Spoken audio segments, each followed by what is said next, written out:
Chapter 26. With a burst of ghostly howls, the three Shabinis received their daily benefits.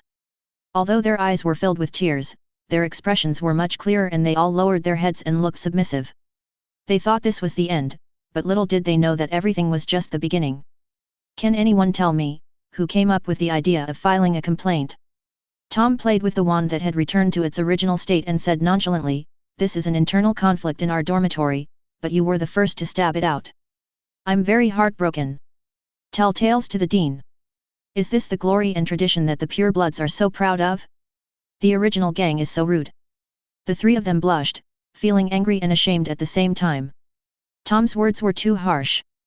They were all the darlings of the family and had never heard such harsh words. But even so, Nott and Zabinai remained silent and had no intention of betraying Rozier. "Don't tell me." Tom raised his eyebrows and slowly pointed his wand at them. "It just so happens that I just learned a few evil spells. Thank you for giving me the opportunity to practice." Zabinai's face changed. Being beaten was simply painful, but God knew what evil curse Tom had learned. If the spell fails, that might be more terrifying than success. "It's Rozier." Under the incredulous looks of Rozier and Nott, Zabinai chose a path that followed his heart. It was Rozier who came up with this idea. He also said that Professor Snape had a good relationship with his parents and would definitely favor us. But it turns out that this guy was a liar. "Zabinai! You traitor!" Rozier wanted to pounce on him and bite him, and Nott looked at him with disgust. Traitors are always disgusting. But that's exactly what Tom wanted. He untied the restraints on Zabinai, helped him up with a smile on his face, and patted his shoulder. "Advertisement, Bruce, I'm glad you can turn back from your wrong path." Zabinai was too embarrassed to say anything else. He felt extremely ashamed for betraying his companion. But then, Shabanai no longer thought so, he only felt fortunate. For Tom had hung Nott and Rozier up again, and left them there to look on, and had given each of them 50 lashes. This time the attack was more brutal than the previous 3 times. The shrill screams made Shabanai's scalp tingle and his whole body tremble. What's even more terrifying is that Tom was beating and healing at the same time. After 100 hits, the 2 men didn't have any injuries on their bodies, and they had no evidence to complain. "Will you dare to sue the teacher again in the future?" Tom asked gently. The 2 of them shook their heads wildly, looking at him as if he were a demon. "Then how do you calculate the loss you caused me this time?" Tom asked again. Rozier sobbed and cried, You weren't punished by the professor, so how could you suffer any loss? You guys wasted my time." Tom sighed, "It took me half an hour to talk to Professor Snape and convince him. Plus the time I had to rush to get there and pack up, you almost wasted my entire afternoon. As the saying goes, time is money. Shouldn't you give me some compensation?" The 3 of them nodded subconsciously. "I think what Tom said makes some sense, but I always feel like something is wrong. Riddle, do you want money?" Compared to the 2 men who had been drugged, Zabinai was still quite smart. Tom said unhappily, "How can this be called asking for money? This is the compensation for mental damage that you voluntarily lent me. I'm a kind person, so consider it as a loan from me. I've prepared the IOU for you." 3 slips of paper fell into their hands, the amount was 10 galleons, and the repayment date was, after graduation? The 3 of them were speechless. Although there is no interest on depositing money in Gringotts, but if it is loaned out for 7 years, the money is equivalent to being gone, and it is not known whether they will remember it by then. Advertisement. They cursed Tom to death in their hearts, but they still handed over the money with a painful look on their faces. Don't think that all purebloods are rich. Besides, not all rich people will give their children enough pocket money. Zabinai has the most pocket money, but it's only 50 galleons a semester. Nott and Rozier only have 20 galleons, which is half gone in an instant. It's only the 2nd day of school. Both of them were desperate. Since they had signed the IOU, it would be useless even if they filed a complaint and accused Tom of blackmail. What's more, will complaining really have any effect? Tom came back safe and sound today, and he continued to reward them without fear, which meant that Professor Snape could not threaten him. The 3 of them silently told themselves to be patient. They can't provoke Riddle anymore, otherwise they will be the only ones to suffer. Tom happily collected the money. He found that there was nothing wrong with being sorted into Slytherin. There would be no such stupid students in other houses, and he would not actively blackmail them. 30 galleons for 3 people at a time. If he could expand his business to the entire Slytherin, he would be very rich. But it is impossible for the time being. Not to mention whether he can beat those students who are about to graduate. If he really does this, old Deng will probably come to have a talk with him. For now, he should focus on hiding and developing himself. You guys reflect on your mistakes. I'm going to eat. Tom patted Zabanai's shoulder again and walked out of the dormitory. The atmosphere in the room was silent. Rozier and Nott stared at Zabanai angrily. If they were not in pain, they would have started fighting. The two of them snorted coldly and hid under the quilt. Feeling uncomfortable, Zabanai quietly left the dormitory and sat in the common room in a daze. He didn't think he had done anything wrong. If he didn't tell Tom, he would be beaten too. What was the point of holding on? Nott didn't know that only Rozier was simply angry, while Nott was angry that Zabanai surrendered faster than him, causing him to suffer a beating. A crack quietly appeared between the small group of 3 people. Advertisement. Chapter 27. The next day, Tom's education began to show results. The 3 people woke up earlier than him, but they were quiet and didn't make any sound, for fear of waking Tom up again. After breakfast, the Slytherin students and Ravenclaw came to the Charms classroom together. Professor Flitwick has elf blood and is short in stature, but he is a very skilled spellcaster and is said to have won the duel championship when he was young. Tom strongly suspected that it was because of his small size that he was more agile and difficult for spells to hit him, so he had a great advantage. However, Professor Flitwick's teaching level is beyond reproach. In the first class, he did not teach students specific spells, but instead talked about and demonstrated the various applications of spells in life. The students were fascinated by the various magic tricks, and only after their enthusiasm was fully aroused did Professor Flitwick begin to explain the basics. Including the correct way to hold the magic wand, the standard movements referred to by various adjectives, and some tips on exerting force.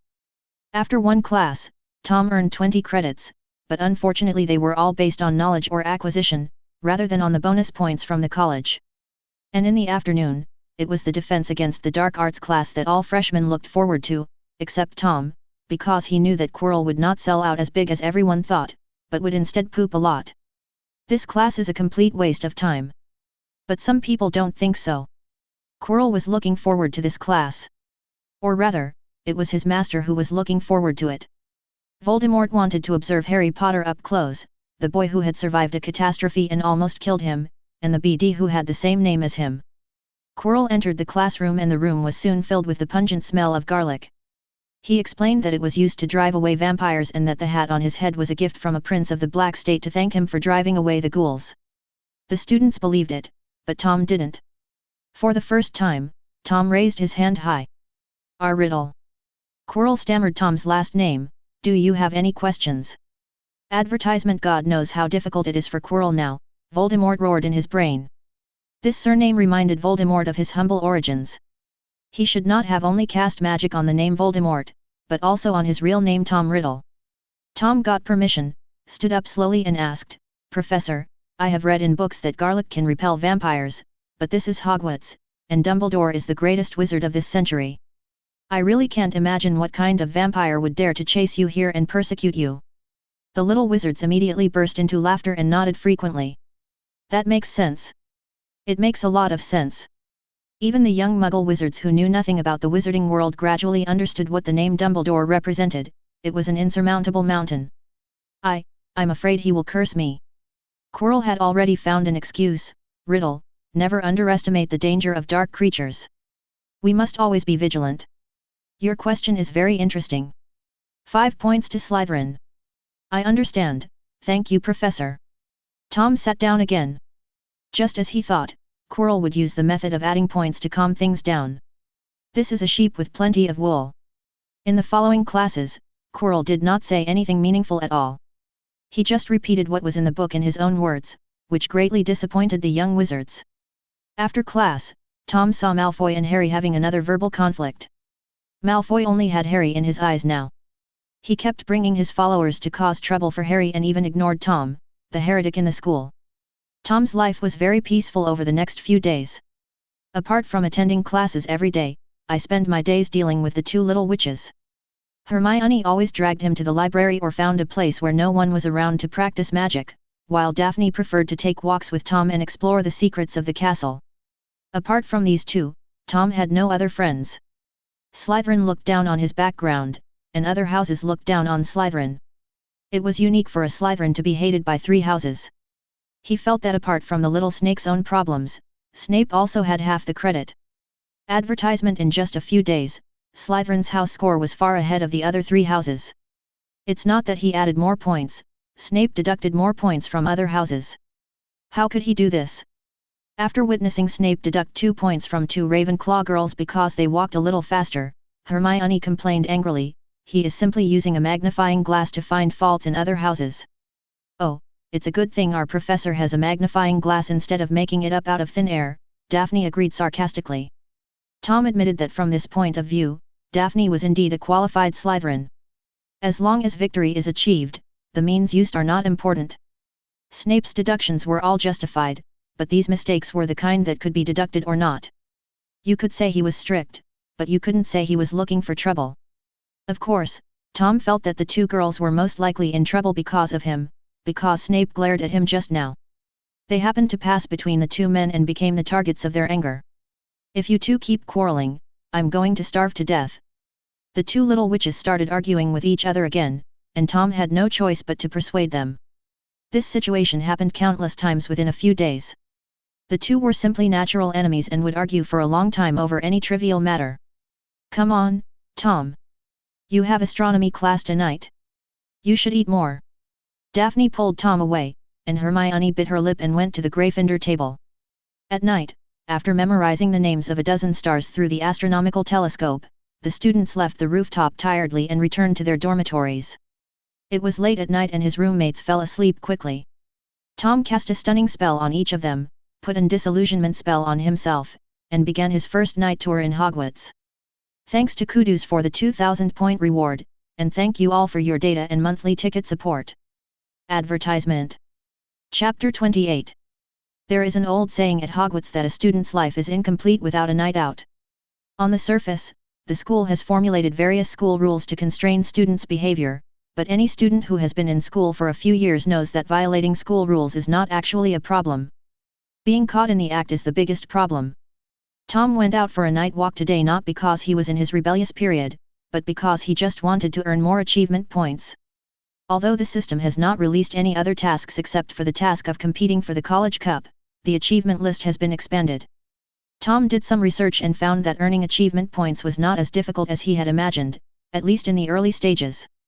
These days he just attended classes normally, answered questions, earned extra points, and occasionally walked Daphne around, and his achievement points reached 150. There is a special night tour of the castle series of achievements in the achievement list, and you can get achievement points by exploring. Tom went to buy goods today. Andrus is good in everything except that he is very resistant to black magic and has no corresponding talent. He wanted to collect 1,000 achievement points as soon as possible and then summon a king of the century to be his teacher, preferably a king of the century who was proficient in black magic. After leaving the lounge, Tom walked slowly, just like he did during the day. The candlesticks on the wall illuminated the corridor. As the candle light flickered, the light and shadows changed unpredictably.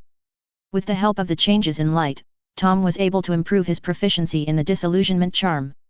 The disillusionment charm is not a true invisibility spell. Its principle is like that of a chameleon, changing the light it reflects and completely blending in with the surroundings. The disillusionment spell is not easy to be exposed in a stable environment, but in a complex and changeable environment, it will test the caster's level. The corridor was eerily quiet at night. From time to time, a figure would appear on the wall, but would quickly disappear, like a wandering ghost. Gradually, the shadows appeared less and less frequently. Tom has been able to control the color fluctuations caused by changes in light and dark very well. Advertisement. There is no specific level division for spell proficiency, but it is divided into several stages. The first stage is to cast spells with difficulty, but sometimes the spells work and sometimes they don't. This is considered the entry level. After getting started, practice more and grasp the feeling of successfully casting a spell, and you will soon reach the second stage, Mastery. Mastery means being able to cast spells easily with a near 100% success rate. At the same time, we also need to improve the control of spells.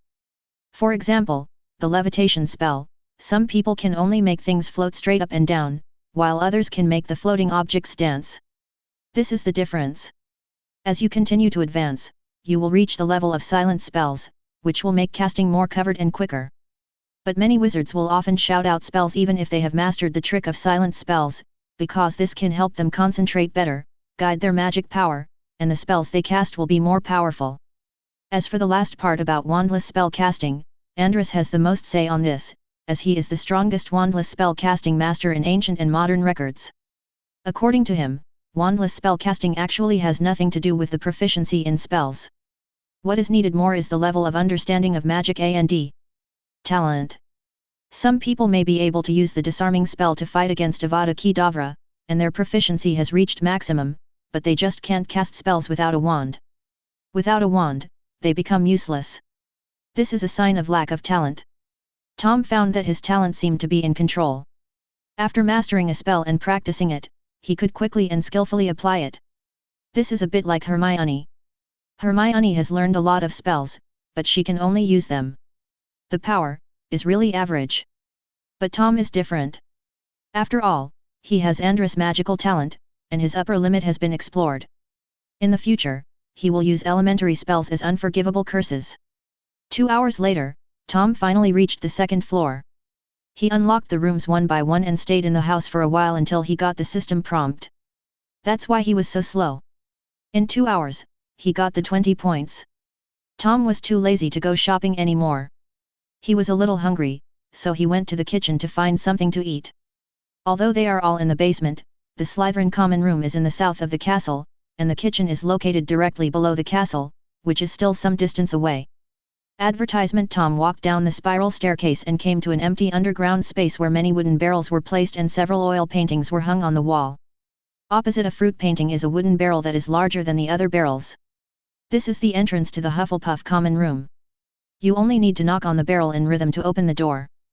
But the prerequisite is that you must be a student of Hufflepuff, otherwise the door will not only not open, but will also sprinkle pungent vinegar to punish the reckless person. It is said that Hufflepuff has the best conditions in the whole school. Only those who have lived on campus will understand how nice it is to have a dormitory right next to the cafeteria. No, this is not the cafeteria, this is the kitchen. It is open 24 hours a day, so there will always be someone to warmly welcome you whenever you come, and the private customized kitchen will satisfy all your needs. In addition, the location of Hufflepuff's dormitory is also very good. The auditorium and classroom are not far away. The other colleges are very far away. Gryffindor and Ravenclaw are on the top floor, and Slytherin is in a corner. If there is a certain step count, these 3 colleges will definitely walk thousands more steps than Hufflepuff every day. After envying other people's colleges again, Tom came to the fruit portrait and scratched the green pear on the fruit plate. The pear began to twist in an anthropomorphic way, making a chuckling sound, and finally twisted and twisted until it became a handle. Tom. You know what, this little gadget is quite unique, and Helga is quite childlike in designing such an interesting mechanism. Tom muttered as he pulled the doorknob. It was a large room, almost as big as the Great Hall, with a high ceiling and many gleaming copper pots and basins. Seeing Tom coming, a house elf popped up in front of him and bowed deeply. Sir. I'm Hobie, what can I do for you? I'm Tom Riddle. Tom introduced himself, and then asked, I'm a little hungry, I came to find something to eat. Hobie will arrange it for you right away, the house elf screamed and immediately ran to the stove. While Tom was waiting, the kitchen door was opened again. 2 identical redheads poked their heads in and made eye contact with Tom, who happened to be looking over. Advertisement. Chapter 29. It would be awkward to meet someone in the same industry while cheating, but you would also feel like you have met a close friend. This was the case with Tom and the 2 who followed. After a brief moment of surprise, the 2 identical faces broke into smiles at the same time, and they came to Tom laughing. What a coincidence! I actually ran into Slytherin's new snake. Riddle, you are the only one we know of except Hufflepuff. The student who discovered the secrets of the kitchen the fastest. The 2 of them spoke back and forth at a very fast pace, without any thinking, and they finished the conversation very naturally and in coordination. I really doubt you have any telepathic abilities. Tom clicked his tongue. The twins smiled at each other and seemed to enjoy Tom's comment. Let me introduce myself. I'm Fred. I'm George. We're all Weasleys. I'm Tom Riddle, the famous Weasley twins. Tom looked at them and said, even though school has only been a few days, Phyllis has been talking about you so often that it's hard not to know. Imogen Ferris, 5th year Slytherin head boy. Tisk. Fred shook his head. He must be scolding us, and it must be very ugly, right? Isn't it just throwing a big dung ball into his school bag? How petty. That's right, George, but I'm Fred. You introduced yourself wrong just now. Idiot, you were the first to say you were George. Is that so? Tom was also smiling the whole time. Apart from anything else, these two people were indeed the most lively people in Hogwarts. There would never be a dull moment wherever they were. Riddle, you are much more famous than us. The real Fred suddenly came closer and said mysteriously, did you know that you have set a record as a freshman? Advertisement what records? Tom asked curiously. George shook his head. You are the first pure Muggle-born student to enter Slytherin. Fred added, at least it's the first in a decade or so. That's it. Tom was a little disappointed. I knew it a long time ago. To be exact, it was 32 years ago. The last Muggle-born Slytherin disappeared after graduating. I heard that he was killed by a dark wizard. To be more precise, he was killed by Tom Riddle. The previous one. Perhaps to show his determination to uphold the Pureblood theory and to reflect the purity of Slytherin, the poor guy was targeted by Voldemort. Seeing Tom so calm, the twins were disappointed. Fred asked unwillingly, aren't you targeted in Slytherin? It must be very uncomfortable to be with a group of people who look down on you every day, right? That's not the case. Tom waved his hand. My roommates are very welcoming and we get along very well. Family disgrace should not be made public. After all, he is now a member of Slytherin. Tom will not take the initiative to tell outsiders about the training of his 3 roommates. Hearing this, the twins looked at each other in disbelief as if they had seen a ghost. Finally, I came to the conclusion that Tom just didn't want to tell others about his embarrassing stories, and I felt it was normal. Soon, Tom's midnight snack and the twins' midnight snack were delivered.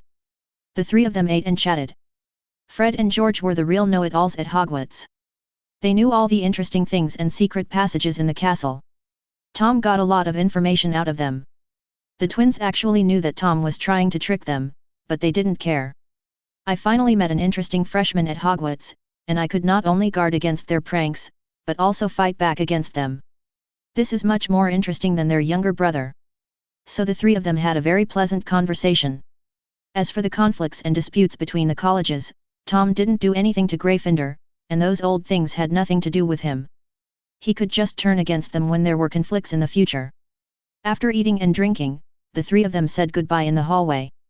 Before leaving, the twins patted their chests and promised Tom that if there were Slytherin students bullying him in the future, they would go find them and make them smell like shit. Advertisement. Tom chuckled twice but didn't respond. This was not to help him, the 2 of them just wanted to find an excuse to play a prank. No words were spoken that night. A new day has arrived. Today is Friday, which also means that the first week of the new semester is coming to an end. We can have a good rest for 2 days during the weekend. On Fridays, Slytherin only had 2 consecutive potions classes in the morning, and the same was true for Gryffindor. After dinner, Tom and Daphne came to the potions classroom. Tom glanced at Snape's office as he passed by. Originally he thought that buying for free would be a simple matter, but later he found out that Snape's dormitory was right next to his office, and the 2 rooms were connected. He heard this from a senior student. If he didn't know this news, and went to buy goods during the night tour, it would be fun. So Tom did not act rashly for the time being. He was waiting for an opportunity to make sure that Snape had not done anything again in the office or dormitory. At 9 o'clock, the class bell rang on time. Snape walked into the classroom as the bell rang. His steps were extremely fast and vigorous, and the hem of his robes fluttered in the wind like a bat flying close to the hem. His presence brought with it an aura that frightened all the young wizards from Slytherin and Gryffindor, and the classroom quickly fell silent. As Snape floated by, Tom quietly moved away. He was afraid that the oily hair would splash onto his body. Snape's eyes swept over all the young wizards, lingering on Tom and Harry for 2 seconds before he took out the roster and began to call the roll.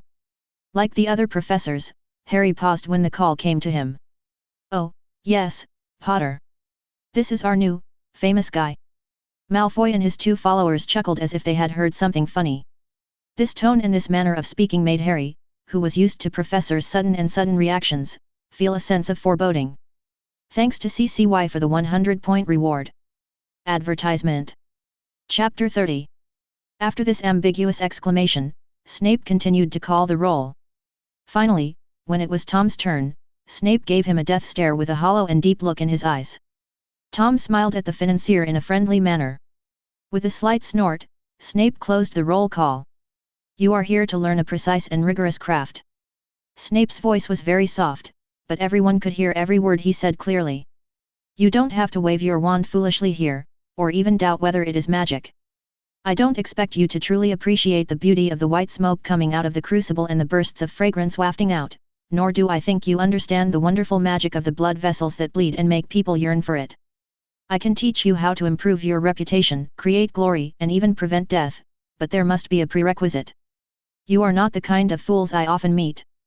After the opening remarks, the whole class fell silent.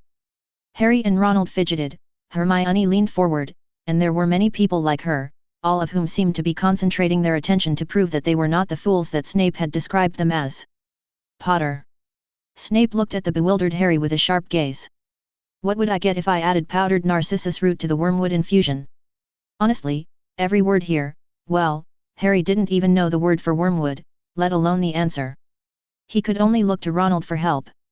What made Harry sad was that Ronald avoided his gaze guiltily, shrank back, and tried his best to reduce his presence. On the other hand, Hermione, who was not far from them, had already raised her hand high, but Snape only had eyes for Potter at this moment and completely ignored her. I don't know, Professor, Harry could only bite the bullet and say. Snape curled his lips, tisk, it seems that fame is not everything. Malfoy snickered again. Seeing Potter being humiliated was even more satisfying than being praised by the professor. Let's try this again, Potter, Snape said slowly. If I asked you to find me a bezoar, where would you go? I don't know, Professor. Harry's eyes were full of clarity and ignorance that had not been polluted by the world. What is a bezoar? I was the one asking the question, not asking you to ask me. Gryffindor will deduct 1 point. Snape glared at him. Let's make it even simpler. What's the difference between Aconitum naviculatum and Aconitum camajasm? Advertisement. Ms. Granger, I advise you to sit still. Hermione couldn't help wanting to stand up, but Snape pushed her back on the chair. Harry said numbly, Professor, I still don't know. Snape sighed, looking very disappointed with Mr. Savior. Suddenly, he changed the subject. Riddle, you look so relaxed, you must know the answer, right? Then you tell me what you get when you add powdered narcissus root to an infusion of wormwood. Tom was not surprised at all. After the tough fight that day, he had expected this scene. Under Hermione's envious gaze, Tom stood up and told the answer. Asphodel, also known as yellow sunflower orchid, is a plant of the lily family. In Greek legend, it is a flower of the underworld. It grows on the golden spike plain and symbolizes the desolate land where the dead live. In the Victorian era, the use of flowers to convey emotions was very popular, and the flower language of daffodils was "My regrets are buried with you." The flower language of wormwood also includes bitterness and regret. From this question, we can learn that the questioner expressed his deep regret and apology for a person who has the pure nature of daffodils and the elegance of lilies through the wonderful flower language metaphor. Or, is that person's name Lily? Oink oink. The entire class, including Harry, looked at Snape with confusion and bewilderment in their eyes. This question is explained like this. Especially Harry, Lily, isn't that his mother's name? Snape wants to apologize to his mother? Why? Snape himself took 2 steps back in shock, looking at Tom in disbelief. I asked you to answer the questions, not to do any reading comprehension. The most important thing is that Riddle was like a FG ghost. The reading comprehension test exposed his entire personality, and his little thoughts were revealed clearly. Advertisement. That's right, Snape was taking this opportunity to express something that he couldn't and would not be able to say. Otherwise, if he wanted to embarrass a stupid newbie like Potter, he wouldn't have used the question of water of life and death, which was only learned by 6th graders, as a test. Any first year could render stupid Potter speechless. Damn Tom Riddle, this is the second time he's stabbed in the heart. Snape was roaring in his heart, his expression getting colder. Riddle. I'm asking what potion I can get by mixing these two ingredients. If you don't know, just say you don't know. Don't talk nonsense here. Oh, is that what you mean, Professor? Tom looked as if he had just realized that this was a potions class, not a Huxia class. When the two ingredients are combined in the right proportion, they will produce a powerful sleeping potion, the water of life and death. The author of the question expressed his own painful feelings of living a life worse than death through the name of the potion, which further sublimated the topic puff. Here we go again. He comes again. Snape was going crazy. He finally couldn't keep his calm and yelled at Tom. Sit down. Sit down. Tom sat back in his seat with an innocent look on his face, and Daphne was stunned. How could answering a question make the professor so angry? Tom even answered such a difficult question, shouldn't the professor be happy? The young wizards looked at Harry, then at Tom, and finally at Snape. What are you looking at me for? Is there an answer on my face? Snape growled, why don't you write down the answers and wait for me to shove them into your heads? The young wizards shuddered all over and quickly bent over their desks to take notes, but when Snape saw the notes written by Notch in the front row, he almost fainted from anger. Why are you memorizing riddles nonsense? I told you to memorize the formula. You guys are truly the worst class I've ever taught. Advertisement. Chapter 31. Snape, who suffered a critical blow again, just felt that he was really rude. Why did he have to provoke Riddle, a student who did not play by the rules? It caused him to lose his defenses repeatedly and he couldn't even maintain his emotional stability. But Snape would not admit his mistake. He was a teacher and Tom was a student. Sooner or later he would find something to hold against Tom. He waved his wand coldly, and dense characters quickly appeared on the blackboard. Here are the ingredients and cooking steps for the scabies potion. Everyone go get the ingredients now, in pairs. If I find anyone wasting my ingredients, I will make you clean the classroom for a week. Snape gave the order and all the students started moving. Tom was naturally in a group with Daphne. Even if he wanted to be in a group with Hermione, he couldn't. Although it was only a week after the start of the school year, the competitive consciousness between the two houses had gradually taken shape. The students of the two houses were clearly divided, and mixed combinations would only appear in odd numbers. It just so happens that there are an even number of students in both colleges this year. Soon, the temperature in the potions classroom began to rise, and after a while, wisps of smoke appeared. The preparation of a simple magic potion is actually no different from cooking rice, except that the processing and quantity of ingredients required are more meticulous. Snape wandered around the classroom like a quiet bat, without making any sound when he walked. When they couldn't see him, the little wizards felt uneasy, fearing that the professor was standing behind them, staring at them with emotionless eyes. But gradually everyone realized that Snape was still targeting Potter. Potter, if you don't know the word for paragraph you could have asked me instead of chopping the porcupine quills into dregs.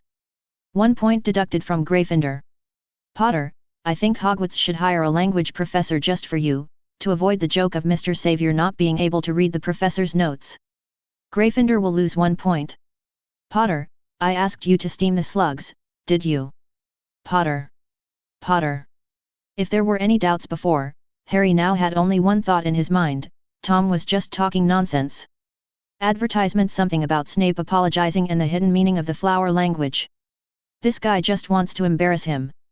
The provoked Snape was obviously more brutal than in the original book. Halfway through the course, Gryffindor had already lost 10 points. Hermione wished she could possess Harry's body right away to help him finish the potion.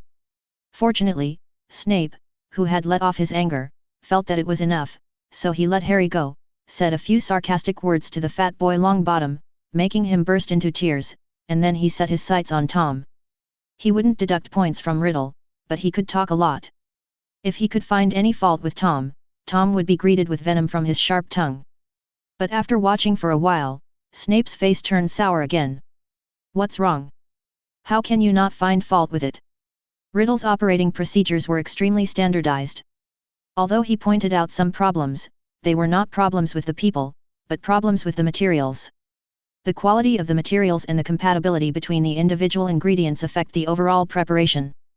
Therefore, every time the potion is brewed, subtle changes should be made in order to pursue the most perfect state. But this is definitely not something that first graders, or even students, need to know. Tom strictly followed the procedures on the blackboard for every step, with the weight accurate to grams and the time accurate to seconds, which made Snape extremely uncomfortable. It was like a hedgehog in his mouth, and he couldn't bite it no matter how hard he tried. This was also what Andrus was amazed at. He found that apart from his magical talent, Tom's learning talent was the strongest he had ever seen, and he could master anything quickly. Riddle, did you split into groups of 2 so that the other person could watch? You did everything by yourself. What was Greengrass doing? Don't get carried away just because you have a little talent. Finally, Snape, who couldn't think of any reason to fire, looked at Daphne, who was staring at the crucible in a daze, and his eyes lit up. After scolding, he didn't give Tom any chance to refute, and quickly left. After suffering verbal abuse twice in a row, Snape realized that if Riddle could be stopped from talking, he should shut up, so that his lungs would not be pierced. You are worthy of being here, old bat, to be able to find such a strange thing. Advertisement. Tom sighed and shook his head. He didn't take Snape's words to heart. But Daphne felt bad and said apologetically, I'm sorry, Tom. If I hadn't been lazy, the professor wouldn't have scolded you. It's okay. Professor Snape might be worried that I might be tired, so he's concerned about me. Tom shook his head and smiled as he pushed the dried nettles in front of Daphne. Just grind the dried nettles into powder and put it in the crucible, and the potion will be ready. You can do this step. Daphne nodded her little head and began to grind the nettles diligently. Snape didn't even look at Tom until the end of the get out of class, and left a 16-inch long homework before leaving. When they heard this number, everyone's faces fell, including Tom. Not only are the courses easy in the first year, but the homework is also easy. The length of the papers assigned by other professors is about 6 inches, and basically 1,500 words. Snape's workload almost tripled, and his hands hurt just hearing about the workload of 4,000 to 5,000 words. After Snape finished speaking, he ignored the little wizard's resentful look and strode out of the classroom. Let's go. Tom sighed and said to Daphne, while in his mind he was thinking about whether he should get a quill similar to Rita Skeeter's. Writing a $4,000 or $5,000 paper on something as simple as scabies medicine was pure idleness. He would never waste his time on such a meaningless thing. Even taking a walk with Daphne would be better than writing a paper. At least the little witch is pleasing to the eye. She has a sweet smile and dimples, which makes people feel happy just by looking at her. What made Tom even more unhappy was that Snape didn't give him any extra points for the entire class. He is a Slytherin, is this right? Slytherin's lead is now so large that there would be no sense of urgency if he were not given extra points. How is this allowed? We must find an opportunity to give Snape some strength and let him know who is the backbone of the academy. Advertisement. Chapter 32. After lunch, Harry and Ronald came to Hagrid's cabin as agreed. The half-giant welcomed the two warmly with boiling hot tea and indestructible rock crust pies. Another Weasley. Looking at Ronald's iconic red hair, Hagrid felt a headache. I haven't had a good night's sleep in these years because of driving your brother out of the Forbidden Forest. Ronald laughed dryly, and lowered his head awkwardly to eat the rock cake. He almost knocked his teeth out, and his round face was distorted. Seeing Ronald's performance, Harry silently put the rock cake back, blew on the hot tea, took a small sip, and began to talk about his feelings about the class this week. Everything in Hogwarts seemed like heaven to Harry. A comfortable living environment, all-you-can-eat food, and a considerable amount of pocket money. No, it should be called inheritance. More importantly, he can learn all kinds of magical skills and make good friends, which makes Harry very satisfied. Only today, Snape's appearance ruined his good mood that had lasted for a week. Riddle also said that Snape was apologizing to my mother. I think that's pure nonsense. Harry was still complaining, and he didn't notice that Hagrid's huge body trembled twice involuntarily after hearing the name Riddle. Hagrid, I feel like Snape hates me. Nonsense. Hagrid fiddled with the pie absent-mindedly. Why should he hate you? It's not his place to apologize. If there really is an apology to be made, Hagrid feels that Harry's father, James Potter, needs to apologize more. After all, he knew very well how arrogant the Marauders were in the school. Even Slytherin's group of Death Eaters couldn't afford to mess with them. Only Snape, who was so stubborn, got punished every day. If James had not gradually grown into a sensible and mature person after graduation, he would not have become friends with James. Harry heard something wrong. Who should apologize then? Advertisement. Hagrid waved his hands impatiently, not wanting to continue this topic. No one needs to apologize, and Snape is not targeting you. Don't think too much, Harry. Have another piece of nougat. All right. Harry knew Hagrid was trying to change the subject, but he didn't want to keep asking. As Ronald told him about his brother's interesting story of raising dragons in Romania, he accidentally caught a glimpse of a newspaper on the corner of the table, the latest report on the illegal break-in at Gringotts. He took it and looked at it, and found a very coincidental thing: the invasion of Gringotts happened to be his birthday, and it was also the day he and Hagrid went to Diagon Alley. However, Dumbledore had already taken the things away and did not assign any tasks to Hagrid, so Harry did not make any associations. I just glanced at the report and stopped paying attention. However, after reading today's Daily Prophet, Tom fell into deep thought. In his previous life, many people believed that everything about Harry at school was under the control of Dumbledore. It was he who arranged a series of adventures to help Harry grow, and finally confront Voldemort, fulfilling the prophecy step by step and eliminating the second-generation Dark Lord for the wizarding world. But Tom never agreed with this statement. He admitted that Dumbledore had a strong control over the school, and many seemingly secret things were actually seen by him. But it doesn't mean that he is omniscient and omnipotent and has arranged everything. The Chamber of Secrets in the second year, Sirius's defection in the third year, Moody's imprisonment and replacement by Crouch Jr., if Dumbledore knew, he would never have let these things happen. But there is no doubt that Harry, a first-year student, was basically pushed around, and those childish levels were obviously not prepared for Quirrell, but were level-breaking games for young wizards. Tom was not interested in the Philosopher's Stone. This kind of immortality that could not stop aging had no appeal to him. He was more interested in Quirrell. Or rather, the identity of Professor Quirrell. If the Philosopher's Stone was used as bait, even if Quirrell had to be a dog, he would definitely be willing to do it. Even if he didn't want to, he still had Tom Riddle in his head, so he would help his namesake. Advertisement, of course, he wasn't some Dark Lord and didn't need Quirrell to be his dog. He just needed some credits from Professor Quirrell. That wasn't too much to ask, was it? Tom, what are you thinking about? Daphne looked at Tom staring at the black lake in the distance in a daze. After a long while, she couldn't help but asked curiously. The boy came back to his senses and shook his head. I was just wondering why Professor Quirrell could be a professor. Hearing this, Daphne immediately showed a look of disgust. Who said it wasn't true? Someone who can't even speak clearly can be a professor. It's better to read a book than to listen to his lectures. I don't know what Dumbledore is thinking. I heard he is over 100 years old.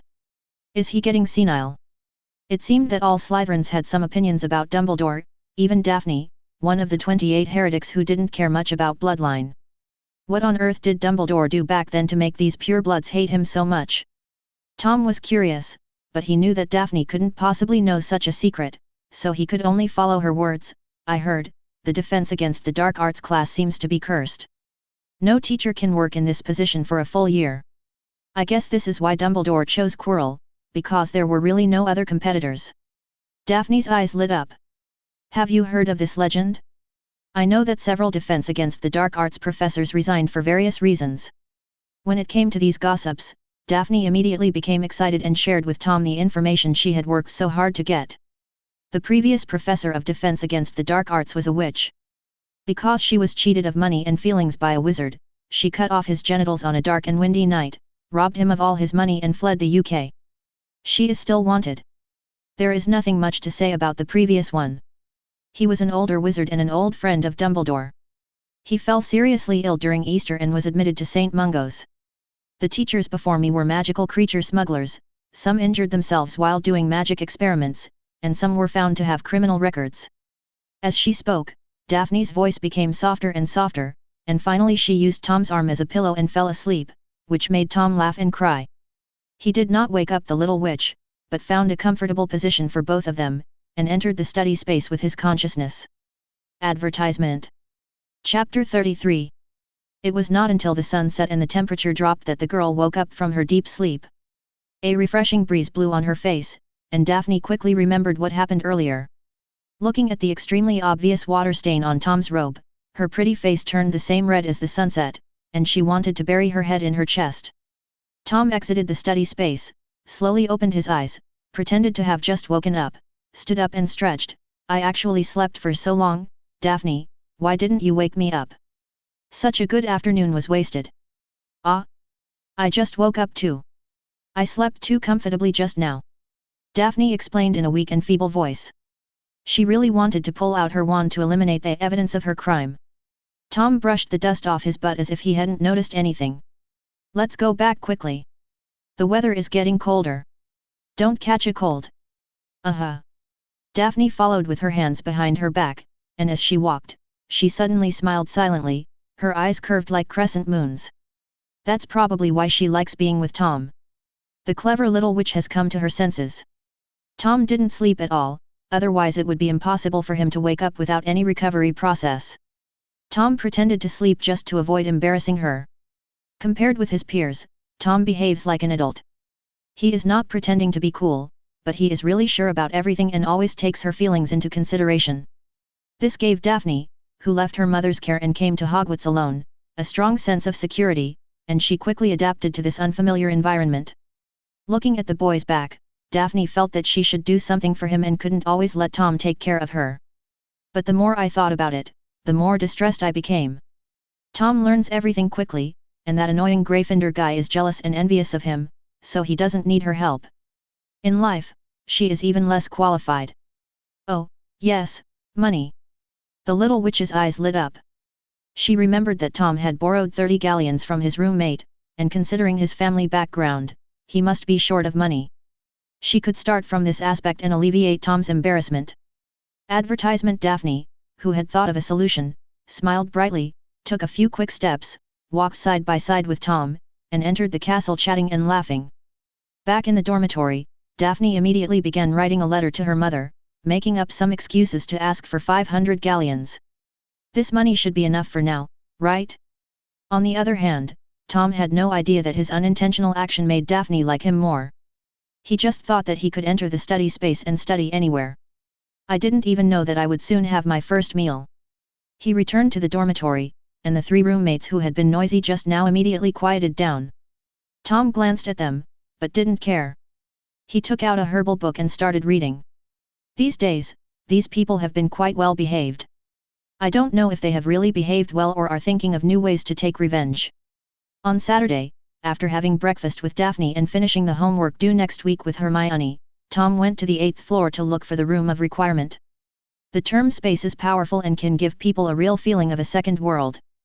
But after all, it was only a spiritual body that entered, and casting spells inside did not consume magic power, so it was impossible to give Tom the most realistic practice feedback. The battle between wizards is not simply a comparison of levels, nor is it about who has stronger magic power or who has higher proficiency in magic. Practical experience, reaction speed, vigilance, and even luck, these factors all affect the final outcome of each duel. So these past 2 days Andrus has been urging Tom to train harder in the real world, to use his body to remember the feeling of casting and controlling spells, to the point where his mind can move at will. After much thought, the Room of Requirement is the most suitable. The Room of Requirement is located on the 8th floor, the same floor as the Principal's office, but the Principal's office is in the South Tower, while the Room of Requirement is in the main building, a certain distance away. Tom wasn't worried about running into Dumbledore here, unless he couldn't find the toilet again. There were few rooms on the 8th floor, and there were many murals hanging on the walls of the corridor. Tom looked at them one by one and found his target, a tapestry of a giant monster beating a fool Barnabas with a stick. Barnabas tried to teach a group of trolls to dance, but the trolls had no interest in it and chased him with sticks, which was a very funny scene. Tom watched for a while and saw that Barnabas became bruised and swollen. He kept explaining his purpose to the troll. He was a complete fool. He looked at the smooth wall opposite, concentrating his mind and silently reciting in his mind, walking back and forth. Advertisement. I need a room with mushrooms. I need a room with mushrooms. I need a room with mushrooms. After going back and forth 3 times, the wall opposite shook and no door appeared. No way. Tom lowered his requirements with disappointment on his face. I need a room with an RPG. It went back and forth 3 more times, and the wall shook again. I need a room with 100x. This time there was no sound at all. Is this what you call fulfilling every request? Tom shook his head in disappointment and finally gave up the idea of finding some hot weapons for self-defense. I don't know if his request was too excessive, or if the founder's magic level was too low back then, so he couldn't even do this. Andres in the study space was stunned. He had followed Tom for so long that he knew how outrageous the request he had just made was. "Stop it, you're here for a training ground, not an armory," Andres urged. "All right." The boy shrugged and began pacing again. This time he was silently thinking about a suitable place to practice. Sure enough, after 3 times, a door suddenly appeared on the wall, as if the door had always been there. Tom pushed the door open without making a sound. After he came in, the candles on the wall lit up, illuminating the entire space. This is a very open space, which is basically half the size of the auditorium. In addition to Tom, there are dozens of mannequins in the room made of different materials, from wood to steel. Thanks to CYY for the 1,000 point reward, and thank you all for your monthly ticket support. Advertisement. Chapter 34. Host found the room of requests and obtained 50 achievement points. So many. Tom was a little surprised.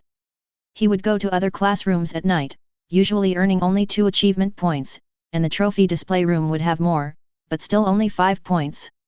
The room of requirement is 10 times as large. All of a sudden, his achievement point inventory exceeded 300 points. It seems that some special places can give far more achievement points than I thought, such as the professor's office, the secret passage, and even old Dumbledore's office. Tom thought about it silently for a while before starting to practice. Let's start with the most basic spells. Swinging his wand, Tom shot a beam of red light at a wooden dummy. To pieces. The red light hit the dummy at an extremely fast speed, and the dummy exploded, turning into debris all over the sky and falling to the ground.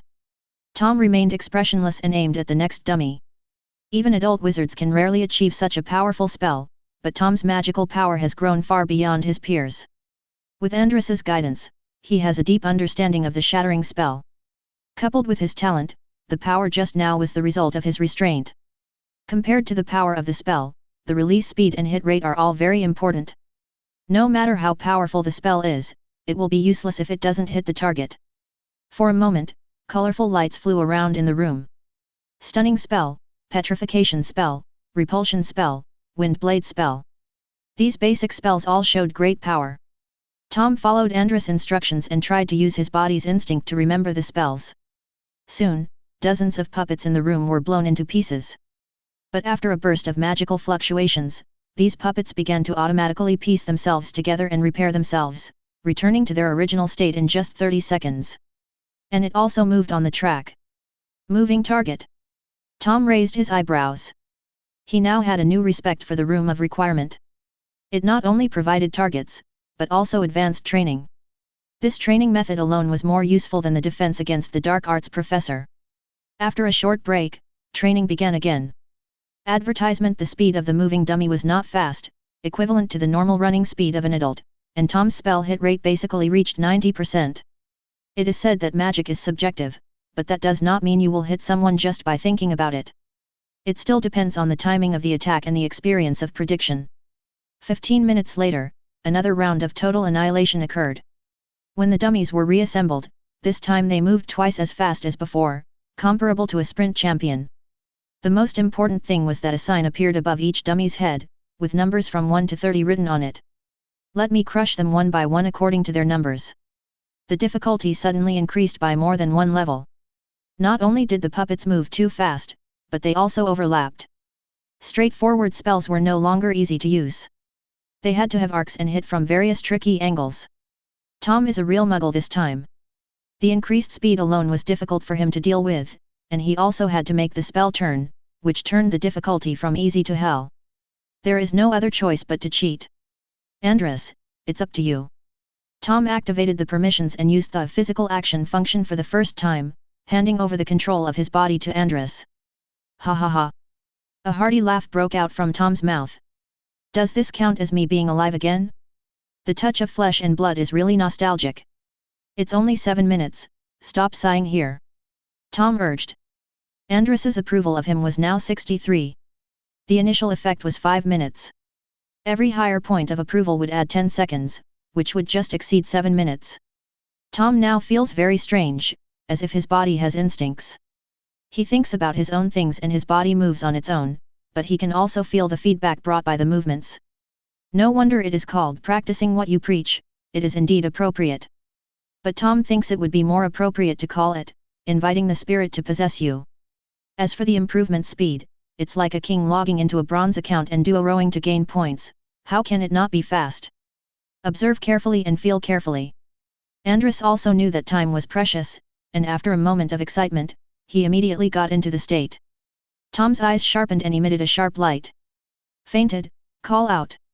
Advertisement. The spell flew out, and Tom only had time to see a white light draw a beautiful arc like a rainbow, and the dummy number 8 hidden behind the 3 dummies exploded. This time it did not turn into pieces, but directly exploded into powder. To pieces. Shattered into pieces. Separate left and right. Andrus spoke very quickly, chanting the spell loudly. In fact, he could cast the spell silently instantly, but this was a demonstration for Tom, so he chanted it out loud. To Tom's surprise, 3 spells were fired almost at the same time, attacking dummies 9, 10, and 11 from 3 different angles. The most outrageous thing is that the order in which the dummy was shattered was also correct. Tom, remember this feeling of casting a spell. Let your mind move as it pleases. The wand is the eyes of your body, not your weapon. Only by developing this habit can you cast magic more freely. Andrus took the time to explain things to Tom, and with the feedback from his body, a lot of skills and experience came to his mind. But this was not enough. Tom once again entered his extraordinary state. The world, or rather Andrus's casting speed, slowed down countless times in his perception. Many tiny details were captured by him with his amplified perception, and he had enough time to remember and digest them. In less than 30 seconds, all 22 puppets were cleared out by Andrus. Without waiting for the room of requirement to be repaired, he took the lead and restored all the puppets to their original state, starting a new round of demonstration. In 7 minutes, Andrus cleared 11 rounds of dummies. This is not his limit, but the limit of Tom's magic. Even if he has the same magical talent, he is just a young wizard who has just entered school. The improvement of a wizard's magic power depends on talent and age. That's why there's a saying that the older you get, the stronger your magic power becomes. Of course, talent is definitely more important than age. A person with mediocre talent, even if he lives to be 100 years old, will not be a match for a person who has just graduated and has the magical talent of the king of the century. After 7 minutes, Andrus returned to the semester space and Tom regained control of his body. A feeling of weakness surged from his body and brain, and he almost fell to the ground. Shaking his head and standing up, Tom raised his wand, suppressing the feeling of powerlessness as if he had been hollowed out. The effect of physical practice has ended, but the extraordinary state has not ended yet, so it must not be wasted. Please give me flowers and votes. Thank you everyone. Advertisement. Chapter 35. 3 minutes later, the extraordinary state ended and Tom lay on his back, gasping for breath. The results are gratifying. Although the power of the spell decreased due to lack of magic power, his control ability was qualitatively improved. He only injured 2 dummies by mistake, and the rest were all destroyed in order. Physical practice and extraordinary understanding is definitely a winning combination. The progress he made in these 10 minutes is something that many people would never be able to understand in their entire lives. Andrus also sighed quietly. Tom has such a terrifying talent, system power, and he will eventually grow into an unprecedentedly powerful wizard. After resting for half an hour, Tom felt that his condition was beginning to improve. He no longer felt dizzy and the feeling of weakness gradually faded away. These were signs that his magic power was recovering. Although he still felt tired, Tom forced himself to continue training. Compared to physical comfort, he actually desires strength more. The experiences of 2 lives made him deeply understand that only those who possess absolute power are qualified to enjoy life. In the previous life, power was money and power. And now, power is magic. So there is really no problem with the Sorting Hat putting Tom into Slytherin. Perhaps Tom thinks that he gains power just to protect himself and live a better life, but this is still an ambition.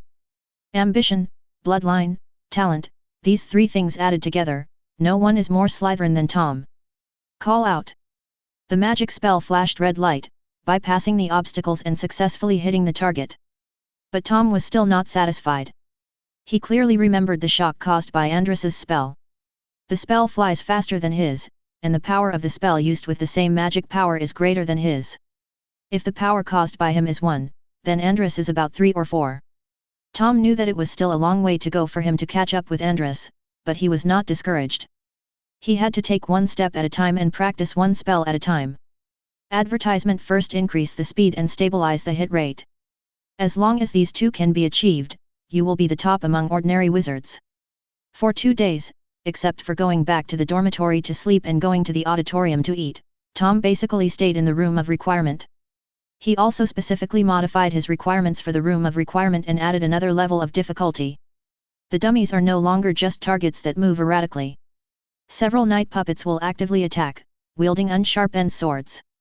As soon as the cooling time of physical practice was over, Tom immediately and decisively turned on the extraordinary mode.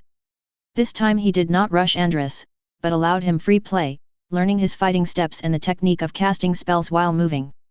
Tom, you are too weak. After the practice time was over, Andress returned to the study space and smacked his lips in dissatisfaction. Gather the materials and prepare the potion as soon as possible, otherwise your physical development will not be able to keep up with the speed of your magical progress. What's the hurry? Tom said slowly, the bigger the task, the less anxious you should be. Otherwise, you will make mistakes and leave loopholes. Besides, do you think my current level is qualified to make that kind of advanced potion? Even if I get it, I'll still be staring blankly, or it'll be a waste of materials. Do you think I can buy it a second time for free? Andress was speechless for a moment. He only considered whether he could gather the materials, and forgot that Tom had only taken one potions class, and it would be easy to fail even with his real-time guidance. Then you have to pay more attention starting next week. You can't become a master of potions just by reading books. You must have a lot of practical experience and summarize your own experience. Yet. Tom nodded, I plan to go to the Forbidden Forest to look for materials, and then buy some if they don't have any. As long as you have a plan. Andress also agreed with Tom's idea. At the same time, in a luxurious manor in Yorkshire, a beautiful middle-aged woman with blonde hair is reading a letter delivered by an owl. She is Elise Greengrass, the current head of the Greengrass family and Daphne's mother. Advertisement. After reading the letter, Mrs. Greengrass was both angry and amused. Mrs. Greengrass was very pleased with her eldest daughter's coquettishness in the beginning and the longing for her revealed between the lines. But in the middle, her style suddenly changed and she started to complain about how hard life was at Hogwarts. Finally, his true intention was revealed and he asked for 500 galleons. It's only been a week since school started, and the money given before leaving has already been used up. Besides, how could she not know what the living conditions were like in Hogwarts? Everyone graduated from this school back then. 500 galleons, this is the evolution from a little princess to a gold-eating beast. At first, Mrs. Greengrass was worried that Daphne was being bullied by other students at school and that was why she asked her family for money. But feeling the joy hidden in these words and the upward curling of the footers, Mrs. Greengrass put her worries aside. She could see that her daughter was doing well in school. So why does it take so much money? Just as Mrs. Greengrass was lost in thought, a gentle voice came from the door, Mom, has my sister returned with the letter? Greengrass turned around and waved, It's Astoria, come and see, your sister is crying poor to me. A thin little girl in a dress came in. The girl had delicate features, but her face was extremely pale and unhealthy. Her hair should have been the same bright golden color as her mother and sister, but due to lack of nutrition, it had turned silver white and lost its luster. The veins on her thin arms were clearly visible, as if a gust of wind could blow her down. A flash of pity flashed across Mrs. Greengrass's eyes, but she quickly suppressed it so that Astoria wouldn't notice. Walking to the writing table, Astoria quickly finished reading the letter and asked curiously, Mom, does it cost a lot to go to Hogwarts? Of course not. Mrs. Greengrass smiled and shook her head. It's just that your sister has always been lavish with her money. Maybe she has taken a fancy to some nice jewelry or clothes.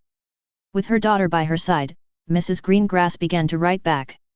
She planned to give the money, since it wasn't much anyway, but she also needed an explanation from Daphne, otherwise it would be hard to say about her pocket money for next semester. Astoria rolled her eyes, said something to Mrs. Greengrass, and went back to her bedroom, taking out the 1,000 galleons she had recently saved from her cupboard. Since my sister is short of money, I'll give the money to her. She doesn't have much to spend the money on anyway. Advertisement. Chapter 36. A new week. On Monday morning, Daphne received the package she had been longing for. Not one, but two. Not only did her mother send her money, but her younger sister Astoria also secretly sent her the small stash of money she had saved after learning that she was short of money. She also wrote in the letter that she didn't need to be frugal and that she had more money if she didn't have enough. Daphne was so moved that she burst into tears. Sure enough, her sister is the cutest sister in the world. But why should she go through endless suffering? When Daphne thought about Astoria's physical condition, she really cried, which scared several of her roommates. Green Grass, are you okay? Millicent Birds asked cautiously. I'm fine. I just miss my sister. Daphne wiped her tears and made an excuse for herself. You guys go first, I want to be alone for a while. Birds and his two other roommates looked at each other and walked out of the classroom. Even though Daphne was cute and well-behaved in front of Tom, she was still the eldest daughter of the 28 pureblood families, and a green grass who had never declined. Aside from Birds, the other two roommates are ordinary purebloods. In a place like Slytherin where there is a clear hierarchy, they naturally didn't dare to provoke Daphne. After a period of sadness, Daphne adjusted her mood and began to worry about how to give the money to Tom. It would definitely not be a good idea to give it directly to Tom, as that would sound like almsgiving. It's not a good idea to say that it's borrowed. Not to mention whether Tom would borrow so much, he might not be willing to spend the money he borrowed, and he would be under psychological pressure to repay the money all the time. What should I do? The girl was in trouble. Advertisement. In order to get credits, Tom worked hard to show his talents in every class. Of course, it is appropriate exposure. It should exceed the teacher's teaching progress, but not too much. Obtaining credits is a long-term project, and the professor must be made aware that he is a combination of talent and hard work, so that he can perfectly complete the teaching content and obtain extra points. Otherwise, showing all your strength at once would certainly bring a huge shock, but it would be difficult to make the professor happy and shocked afterwards because they are already used to it. The only way to development is to exhaust all resources in a sustainable manner. But even so, Tom's fame gradually spread among the first years and professors. Everyone knew that Slytherin had a talented and hard-working student, who was completely different from the group of freshmen who only knew how to play around. Of course, professors like students like Tom. Even though Tom's name is a bit subtle, fortunately, the professors at Hogwarts are all relatively ethical, except Snape and Quirrell, and do not treat him differently because of this. So Tom's plan to get extra points went smoothly. He could get some points every day, plus the bonus from the professor during his lectures, which allowed his credits to increase steadily. However, I still cannot use the extraordinary mode recklessly. These days I just practice it every day to improve my learning efficiency. As the professors praised Tom more and more students began to dislike him. Not only were the Gryffindors somewhat hostile to Tom due to their competitive relationship, the Slytherins were even more disgusted by the fact that a Muggle-born student was so prominent and overshadowed the purebloods. Of course Tom also felt those hostile gazes, but he was waiting for an opportunity to establish his authority and make an example of someone else. If a group of little brats are disobedient, just give them a beating. If one beating is not enough, then give them 2 or 3 beatings. As long as they hit hard enough, he didn't believe that these little purebloods, who had never experienced hardships or life and death crises, would not surrender. However, the opportunity Tom had been waiting for had not yet come, as a piece of news caused all the first-year students to get excited. Starting this Thursday, the freshmen would have flying lessons. Whether Muggle or Wizard, as long as they are human, they are full of yearning for the sky, and Tom is no exception. But the way of flying he wanted was not to fly in the sky on a broomstick. At least it should be like Voldemort, flying by relying on the power of his own magic. The young wizards were full of anticipation. Some children from wizarding families finally got the chance to show off. No matter what topic they were talking about, they could always bring it up about flying. Advertisement. Malfoy is a typical example. He complained loudly about the unreasonable school rules and why first-year students were not allowed to join the Quidditch game, successfully earning the death stare from the current players, but he didn't care and continued to brag about his various flying experiences, each of which ended with him narrowly avoiding a Muggle helicopter. Was not to be outdone. He talked about various flying maneuvers with great knowledge and claimed that he had competed in speed with an eagle and in skills with a sparrow. Zabani casually analyzed the pros and cons of various brooms. If anyone objected, he would say that these conclusions were made by his 7th stepfather, a very famous Quidditch player. Every student from a wizarding family chattered about flying and Quidditch, and finally, with their eager anticipation, the time came on Thursday afternoon. At 3:30, the Slytherin and Gryffindor freshmen hurried down the steps and came to the lawn beside the Black Lake. Dozens of brooms were neatly placed on the ground. Mrs. Hooch, the teacher in charge of the flying class, came over, took one look at the students and said decisively, "What are you still standing there for? Everyone pick up a broom. Hurry, hurry up." Tom was quick to pick up 3 brooms that looked relatively intact and gave them to Hermione and Daphne. Some of the other brooms had almost lost their branches and were basically just firewood sticks. "Put your right hand over the broom handle," Ms. Hooch shouted, "and say, 'Get up.' Stand up." Everyone shouted. Harry's broom immediately jumped into his hands, but he was in the minority. Hermione's broom rolled and Daphne's jumped. As for Tom, he didn't move at all. Neville received the same treatment as him. Tom raised his eyebrows and said in a stronger voice this time, "Get up." Bang! The broomstick bounced up at an incredible speed and hit Tom straight in the face. Tom reacted quickly and reached out and successfully grabbed the handle, but the force was too great and the broom broke into 2 pieces. Mrs. Hooch's eyelids twitched wildly, and Tom gave her an innocent smile. "Professor, can I choose another broom?" Advertisement. Chapter 37. Mrs. Hooch was heartbroken when the school lost a broom in good condition before classes even started. But she couldn't blame Tom. It was an instinctive reaction and there was nothing she could do about it. She could only ask him to quickly get another one and be more careful next time, and then put it back in place. When Tom returned, she began to demonstrate how to ride a broom without slipping, and criticized several of the young wizards on their grip and sitting posture. The young wizards whose names were called blushed. Many of them had boasted about their flying skills before, and now all their secrets were exposed. When Malfoy was being scolded, Harry and Ronald were laughing the whole time, and Malfoy looked at the 2 of them as if he wanted to eat them alive. After correcting everyone's posture, we finally arrived at the exciting practical session. So far, Mrs. Hooch is quite satisfied. The students are learning quickly and not causing any trouble. But the next second, Mrs. Hooch knew that she was too happy too early. Before she blew the whistle, Neville was so nervous that he pushed hard on his broom and flew into the sky. "Come back, kid!" Madame Hooch shouted, but Neville could hear nothing and kept rising higher and higher until he finally fell off his broom and slammed into the grass, curling up into a ball. Madame Hooch ran over and looked at Neville, looking as pale as he was. After instructing everyone not to move, she took the limping one to the school infirmary. Tom watched the whole process coldly. He felt that Mrs. Hooch was also a fool and not worthy of being a professor. The whole process from Neville flying up to falling to the ground took at least 30 seconds, but apart from shouting, she did not take out her wand to control Neville or use the levitation spell to save him. How is this different from a muggle? That's scary. Daphne's face turned pale and she held onto Tom's arm tightly. Will Longbottom be okay? Tom shook his head. It's nothing serious. If you fall from 20 feet, as long as you don't hit your head on the ground, the most you can do is fracture your bones. Didn't you see that Longbottom walked to the school infirmary by himself? 20 feet converted into meters is about 6 meters, which is the height of 2 floors, and it is not enough to kill someone. Advertisement: a broken bone may take 100 days to heal for a muggle, but it is not considered a serious injury in the wizarding world. Daphne's expression improved a little, and she threw the broom in her hand to the ground without hesitation. Her broom didn't look much better than Neville's, and she didn't want to use anything so dangerous.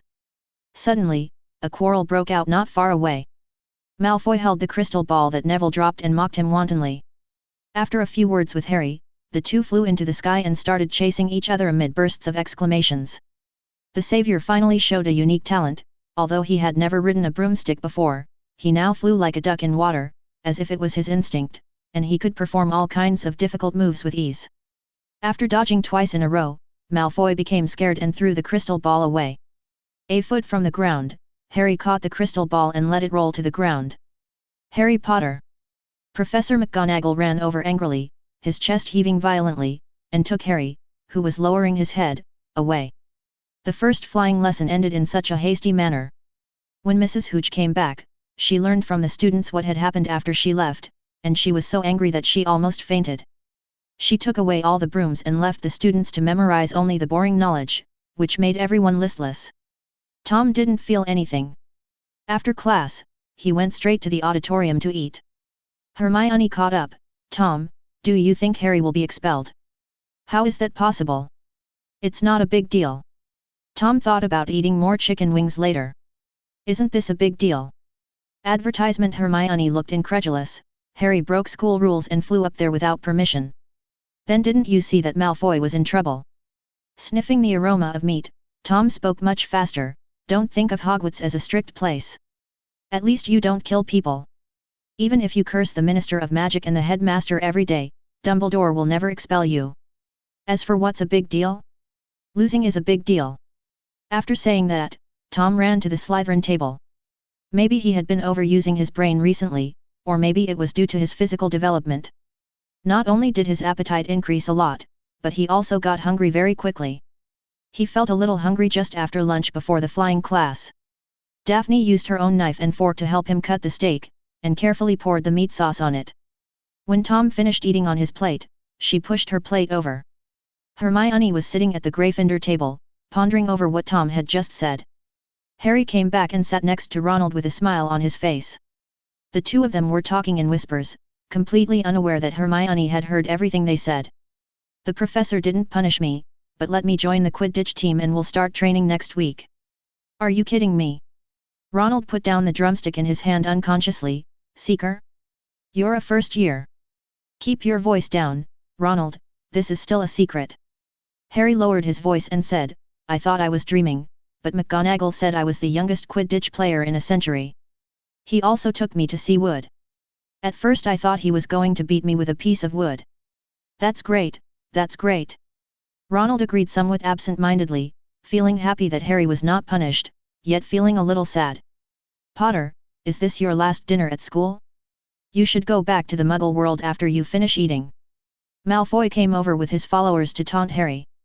Originally, he wanted to see Harry's angry and unwilling look, but to Malfoy's disappointment, Harry's expression was very calm, even a little playful. He did not look at Malfoy, but at Goyle and Crabbe behind him. You don't have the courage to do this in heaven. Is it because you have these two little guys backing you up now? Malfoy's face turned pale, and Goyle and Crabbe clenched their fists, but because the professors were all in the guest of honor table, they dared only glare at Harry. You want to fight alone? If you wish, how about tonight? Advertisement. Chapter 38. Ronald accepted Malfoy's invitation to duel on Harry's behalf and took the initiative to serve as Harry's assistant. Harry was confused throughout the whole process, not knowing why they were suddenly faced with a duel. After Malfoy left, he asked, What is Wizard Duel all about? Why do we need assistants? Are there any rules? Oh, if you die, the assistant will take over until both sides are dead. Ronald said it lightly, but Harry felt horrified.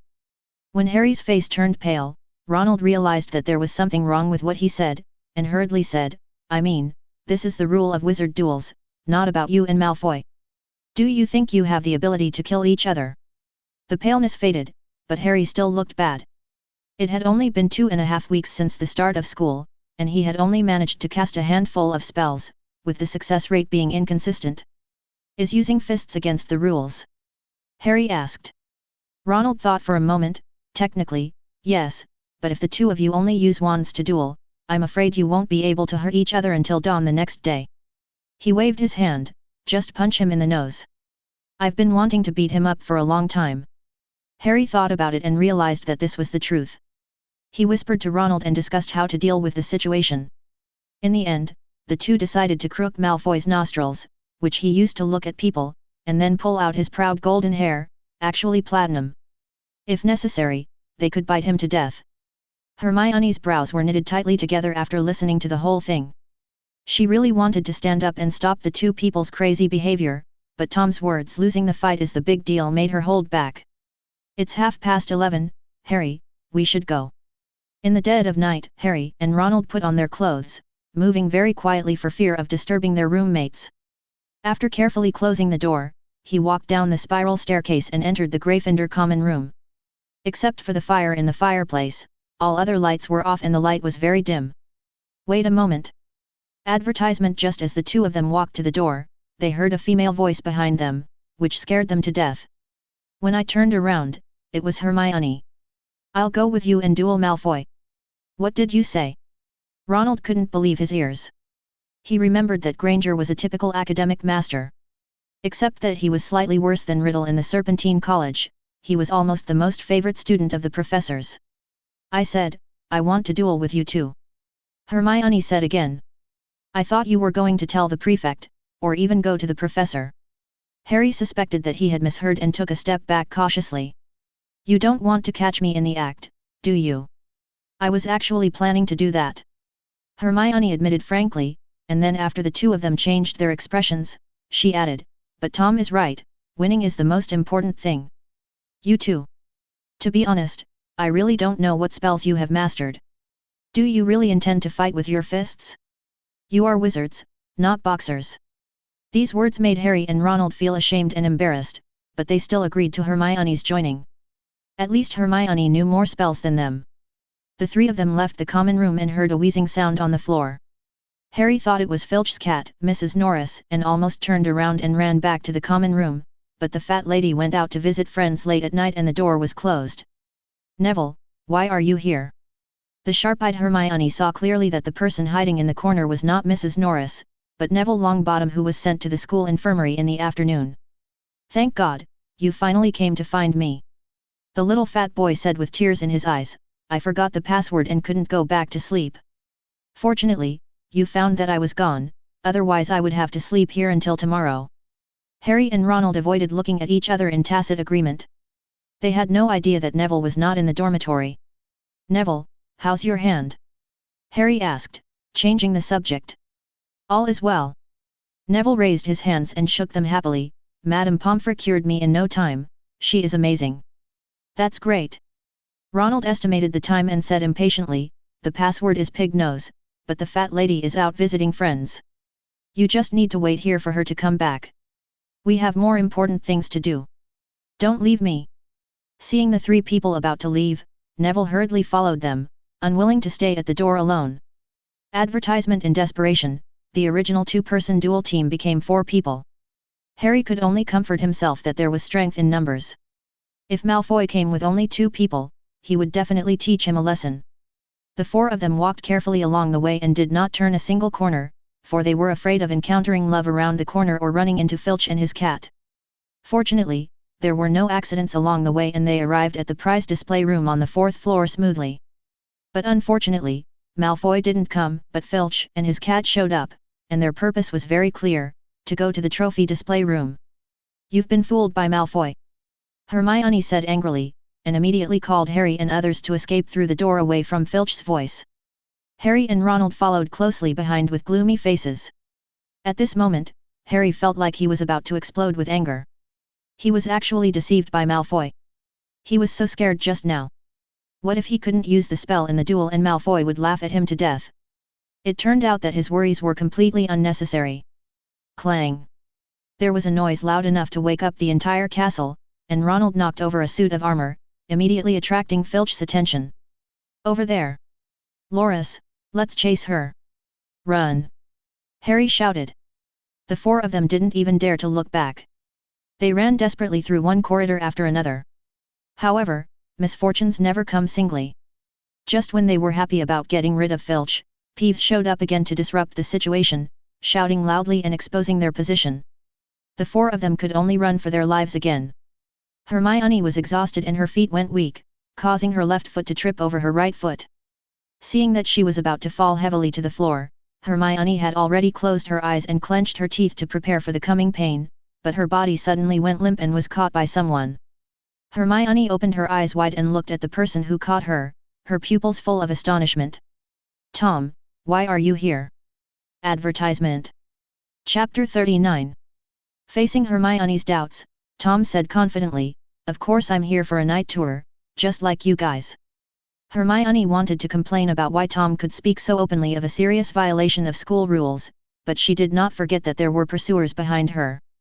He took Tom's hand and ran forward. Filch is behind us, let's hide quickly. So Tom watched helplessly as 4 people with poor sense of direction led him into a dead end. There was a door at the end of the corridor, and it was still locked. It's over. Ronald, who hadn't noticed the extra person at all, whimpered and his legs went weak. He could already hear footsteps. It was Filch and his cat. Get out of the way. Hermione roughly pushed Ronald aside and pointed her wand at the door. Allaho hole open. With a click, the door opened, and the 5 people hid inside, listening to the quarrel between Filch and Peeves, and finally the footsteps became farther and farther away. We're saved. Harry whispered. Good dong. Neville swallowed hard, pulled Harry's sleeve, and said in a slightly crying tone, No, we are hopeless. Several people turned around in confusion, not knowing why Neville said that, and then they found out. It turned out that behind this door was not a classroom, but a corridor. At the end of the corridor, there is a huge dog with 3 heads, whose body fills all the space between the floor and the ceiling. What made them even more desperate was that there were 3 heads and 6 eyes staring at them without blinking, with ferocious eyes and disgusting saliva flowing from their mouths. They were very familiar with that look, it was exactly the same as the way they looked at their midnight snacks. Roar! Angry roars came from the 3 dog heads at the same time. Hermione turned around and was about to open the door. She would rather be caught by Filch than become this monster's meal. However, in order to prevent Filch from opening the door and coming in to check, she pressed the lock button just now. As a result, the old door lock malfunctioned and the button would not pop out. Tom, no, come back. What scared Hermione was that the big dog had already pounced on him, but instead of retreating, Tom took the initiative to meet it. Advertisement fainted. White light shot out and accurately hit the head in the middle of the 3-headed dog. The head let out a cry of pain, but only a white mark was left. Instead of stopping it, it angered it. I knew I couldn't be so gentle. Tom muttered, his wrist shaking rapidly. Concussion impact. Hurricane blade. Sweeping away everything in its path. Harry and the others looked at Tom in shock. He was like a magic turret, continuously releasing spells they had heard of and not heard of. The light of the spells flew around the room. The 3-headed dog was too big. No matter how they shot, they could hit it accurately. There was no need to consider the accuracy at all. It was enough to just use the magic power. The damage caused by a single spell might be limited, but when these spells are stacked together, even a creature with thick skin and flesh like it cannot withstand it and will retreat wailing. Finally, they sat at the end of the corridor, with their 3 big heads buried, sobbing constantly. It actually sounds a bit pitiful. Tom also stopped his attack at the right time and turned back to look at Hermione. Is the door not fixed yet? Ah! Oh! The little witch came to her senses and remembered their situation, and hurriedly continued to fiddle with the broken door lock. 10 seconds later, with a click, the door was opened again. Ronald almost squeezed out through the crack in the door, and then Harry and Neville followed him out of the room. After Hermione left, Wayne looked back at the 3-headed dog that was secretly observing him, and raised his wand again. This time it was not an attack, but several consecutive healing spells fell on the 3-headed dog. Woo! The 3-headed dog whimpered again, and it was unclear whether it was out of gratitude or fear. Tom didn't care and was the last one to go out and close the door. After surviving the disaster, everyone was still in shock. Ronald then remembered a key question and looked at Tom. When did you show up? Advertisement, Hermione said quickly. I almost fell just now, but Tom caught me. Filch may come over at any time. Now is not the time to talk. If you have any questions, ask them tomorrow. See you tomorrow then. Tom said to Hermione, then nodded to Harry and the others and left first. Now that the parties involved had left, Ronald had no choice but to keep his questions to himself. The 4 of them quickly returned to the Gryffindor Tower. The fat lady also came back from a visit. Ignoring the fat lady's questioning, Harry gave the password and they went in and returned to their respective dormitories. Harry lay in bed and couldn't fall asleep for a long time, thinking about everything that happened tonight. Malfoy's shamelessness, insidiousness, and cunning, Filch's relentless pressure, and the terrifying intimidation of the 3-headed dog. The last image in his mind was of Tom standing alone in front of them, calmly fighting off the 3-headed dog. A deep depression suddenly welled up in my heart. Others called him the savior who defeated you-know-who, but Harry felt that he was nothing compared to Tom. He didn't know what those powerful spells were, but the other party was already able to use them skillfully. They are both freshmen, why is there such a big gap? Far away in the Slytherin dormitory in the basement, Tom was also reviewing today's performance and was not very satisfied with himself. The 3-headed dog is famous for its thick skin and strong flesh, and its high physical and magical resistance. Not to mention students, even many adult wizards' spells are no more than tickling to him. But Tom felt that since he had the bonus of the absolute justice talent, coupled with a short burst of magic power, he should be able to do better. The reason why the effect is not satisfactory is mainly because it makes people feel disgusted. It was unknown how long it had been since the big dog had taken a bath. The closed corridor was filled with the body odor of the three-headed dog, which seriously distracted his attention. It seems that I will have to hone my ability to cast spells in harsh environments in the future. Tom added another training plan, then adjusted his breathing and slowly fell asleep. Not long after they left the corridor, Dumbledore appeared here wearing pajamas and a playful conical nightcap. He checked the three-headed dog's injuries, then talked to the nearby portrait and sighed, "The young are to be feared." Advertisement. Chapter 40. History of Magic is Tom's most hated subject, no doubt about it. Not only do other courses have extra college points, Tom can also get credits for the knowledge imparted by the professors. Even Quirrell, who slacks off in class every day and never teaches any useful knowledge, but in order to disguise his cowardly personality, Wayne stopped him after class several times and got a few extra points. Only the course of Cuthbert Binns, this ghostly old man, not only was the material taught in class rote and meaningless, but the system also determined that it was of no help to him and he could not get any credits. The old man also never gave students the opportunity to answer questions, so there was no possibility of getting extra credits. So taking this class is purely a waste of time. As soon as the class started, Tom, like many of his classmates, lay down on the table, actually entering the study space to learn new spells from Andrus.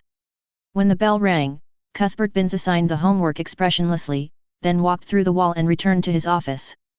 The students don't have such convenience as him, they have to walk to the auditorium. As soon as he arrived in the hall, Tom was stopped by Hermione, who had been waiting there. "It's not convenient here, let's go to the courtyard garden to talk." Hermione glanced at the people coming and going around and said in a low voice. Tom didn't refuse, and Daphne wanted to follow, but was rejected by Hermione. Just as the little witch was about to explode, Tom spoke first. "Daphne, I don't mind taking you with me, but what I'm going to talk about will involve other people's secrets. How about you go to the auditorium and wait for me for a while?" Daphne nodded reluctantly, glared at Hermione furtively, and walked through the doors of the Great Hall. When Hermione and Tom arrived at the courtyard garden, Harry and Ronald had already occupied a stone table with some snacks on it. Once Hermione and Tom were seated, Harry spoke. "Riddle, it was all thanks to you last night. I don't know how to thank you, so I just took some snacks. You're quite polite, but I'm trying to save myself. I can't just wait for him to bite me, right?" Tom nodded, picked up a chocolate frog without hesitation, and bit the frog's head in one bite. The frog's limbs kicked weakly. Harry laughed dryly. "Anyway, it would be terrible if you weren't there by then. There's no point in thanking me, let's just forget about it." Tom waved his hand indifferently, and Harry nodded without any objection.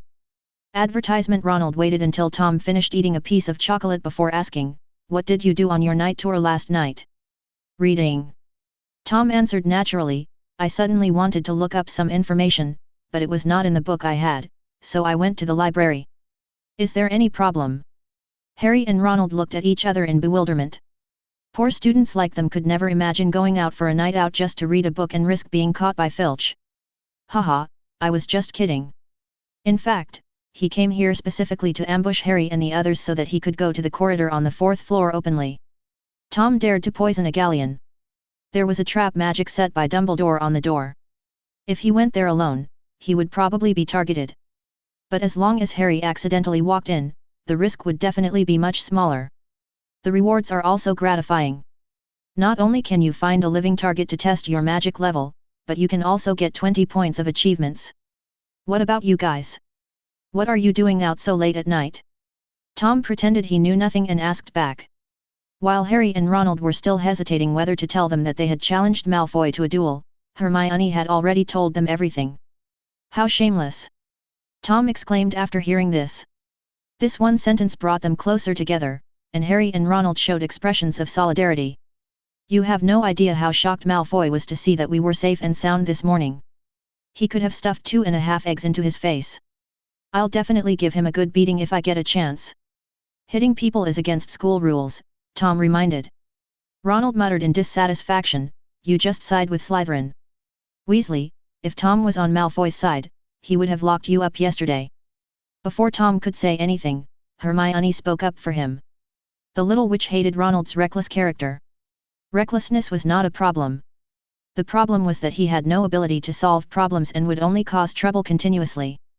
Ronald didn't want to argue with her, so he just turned his head away and stopped talking. The atmosphere became a little awkward for a moment. Advertisement. Of course I support our house, just like you defend Gryffindor. Tom opened another bag of Beebs every flavor beans and ate one. It tasted like parsley, neither good nor bad. But I just can't stand these conspiracies. I'm not targeting people, but the facts. What Malfoy did this time was really unfair. If you want to retaliate against him, I support you and will even give you some advice. But beating someone is the lowest form of behavior. I believe that the one who will be happy then will not be you, but Professor Snape. He will finally seize the opportunity to deal with you, Potter. Harry's expression changed immediately. Now Aunt Peggy's family was no longer the people he hated the most. The people Harry hated the most were Snape first, Malfoy second, and Dudley third. How do you think I should get back at Malfoy? Harry asked tentatively, but he remained alert. Tom was a Slytherin after all. Tom said casually, it's simple. Just spread the word. Do you think we are idiots? Ronald's eyes widened. We will be dead if we tell anyone about this. Professor McGonagall will turn into a cat and scratch us to death. Nonsense. Hermione glared at him. Professor McGonagall would never do such a thing. Harry also looked at Tom suspiciously. You're not saying this just to make us lose points, are you? How can you doubt a good man? Tom covered his chest with a hurt look on his face. I just don't like Malfoy either. You can't imagine what life I, a little wizard born in Muggle, have to live in Slytherin. These purebloods, ah. Harry and Ronald then remembered that although Tom was a Slytherin student, he was a pure Muggle-born wizard and even an orphan. Entering Slytherin with such an identity, I feel sorry for him just thinking about it. For a moment, the two men's eyes softened a lot, but they still felt that Tom's plan was a scam. Tom was not in a hurry. Instead, he looked at Ronald and said patiently, Weasley, put yourself in his shoes. Let's set a scene. If it was you who challenged another pureblood family to a duel in the name of the Weasley family, but when the time came for the duel, you were too cowardly to show up. If your parents knew about this, what do you think their reaction would be? Advertisement. Chapter 41. Ronald obediently put himself into the scene set by Tom. Just 2 seconds later, his expression changed, and he said tremblingly, if I really did that, Mom would definitely send me a yelling letter, and then Percy would accuse me, and those two bastards George and Fred would definitely play a prank on me for a whole semester, and maybe even change my last name. The more Ronald thought about it, the more scared he became. A pureblood in poverty is still a pureblood. Besides, Weasley was in distress, not destitute. They were only financially strapped, but in other aspects they were very clear-headed, and everyone attached great importance to the family's glory. If you flinch after challenging someone to a duel, and Mrs. Weasley finds out, you could really be expelled from the family tree, a disguised way of leaving the family. Bang! Tom clapped his hands vigorously. You see, that's the truth. Although the duel last night was Malfoy's conspiracy to get you caught by Filch and punished, it was indeed he who challenged Potter, and he did not show up. This is a fact that cannot be changed no matter what reason or excuse you have. If this matter gets out, you will lose points, but he will lose, the face of the Malfoy family. If Malfoy's parents find out, you might have to eat fried pork with bamboo shoots when you get back. Anyway, you won't lose anything, isn't that right? Harry and Ronald nodded in unison. That makes sense. It makes so much FG sense. Ronald could even imagine the scene of old Malfoy beating Malfoy with his platinum cane. But Harry's face fell again. But if this gets out and we get deducted points, what will other students think of us, for example? Harry didn't dare to finish his words, but he glanced at Hermione secretly, and his meaning was obvious. Hermione didn't say anything. She always felt something was wrong. Was Tom using Harry and Ronald as a tool? But once the matter was exposed, Slytherin would be punished and its leading advantage might be lost. Why should he do this? Hermione, who hadn't figured it out, was lost in thought and had no intention of paying any attention to Harry. Advertisement. Shallow, Potter, you are shallow. Don't pay too much attention to the score, it will alienate people's efforts. Tom shook his head like a shaman. What do you think Gryffindor cares about most? Glory, the House Cup. Harry said without hesitation. Wrong. Tom slammed the table, startling several people. He raised his voice a little. Gryffindor cares most about face. You can deduct points, but it must be for something earth-shattering. If you are caught for a minor violation of school rules, you will of course be looked down upon. But if you were deducted points for defending the honor of the Potter family, they would just be envious, because it's so cool that they want to take your place and steal the show. Plus, Malfoy is afraid of fighting, which means that Slytherin is afraid of Gryffindor. This is no longer envy, everyone will only admire you. Because you defeated Slytherin. Whoosh. Whoosh. After just a few words, Ronald's face was flushed and he was breathing heavily. This kind of opportunity to show off would never have come to him, the sixth child and the invisible one in the Weasley family, before. Harry. Ronald looked at his best friend, his eyes full of desire. Harry's heart was also beating wildly. He was also persuaded, but he barely retained some rationality and did not fall as completely as Ronald. He said reluctantly, I will seriously consider it, Riddle. By the way, from now on, you can just call me Harry, not Potter. Me too, call me Ronald. There are too many Weasleys in this school. Ronald followed immediately. In his eyes, Tom was not some inherently evil Slytherin, but his half-brother. Okay, Harry, Ronald, you can just call me Tom. Tom smiled slightly. This matter is indeed risky. It is right to consider it carefully. But I promise that what happened last night will not be leaked from me.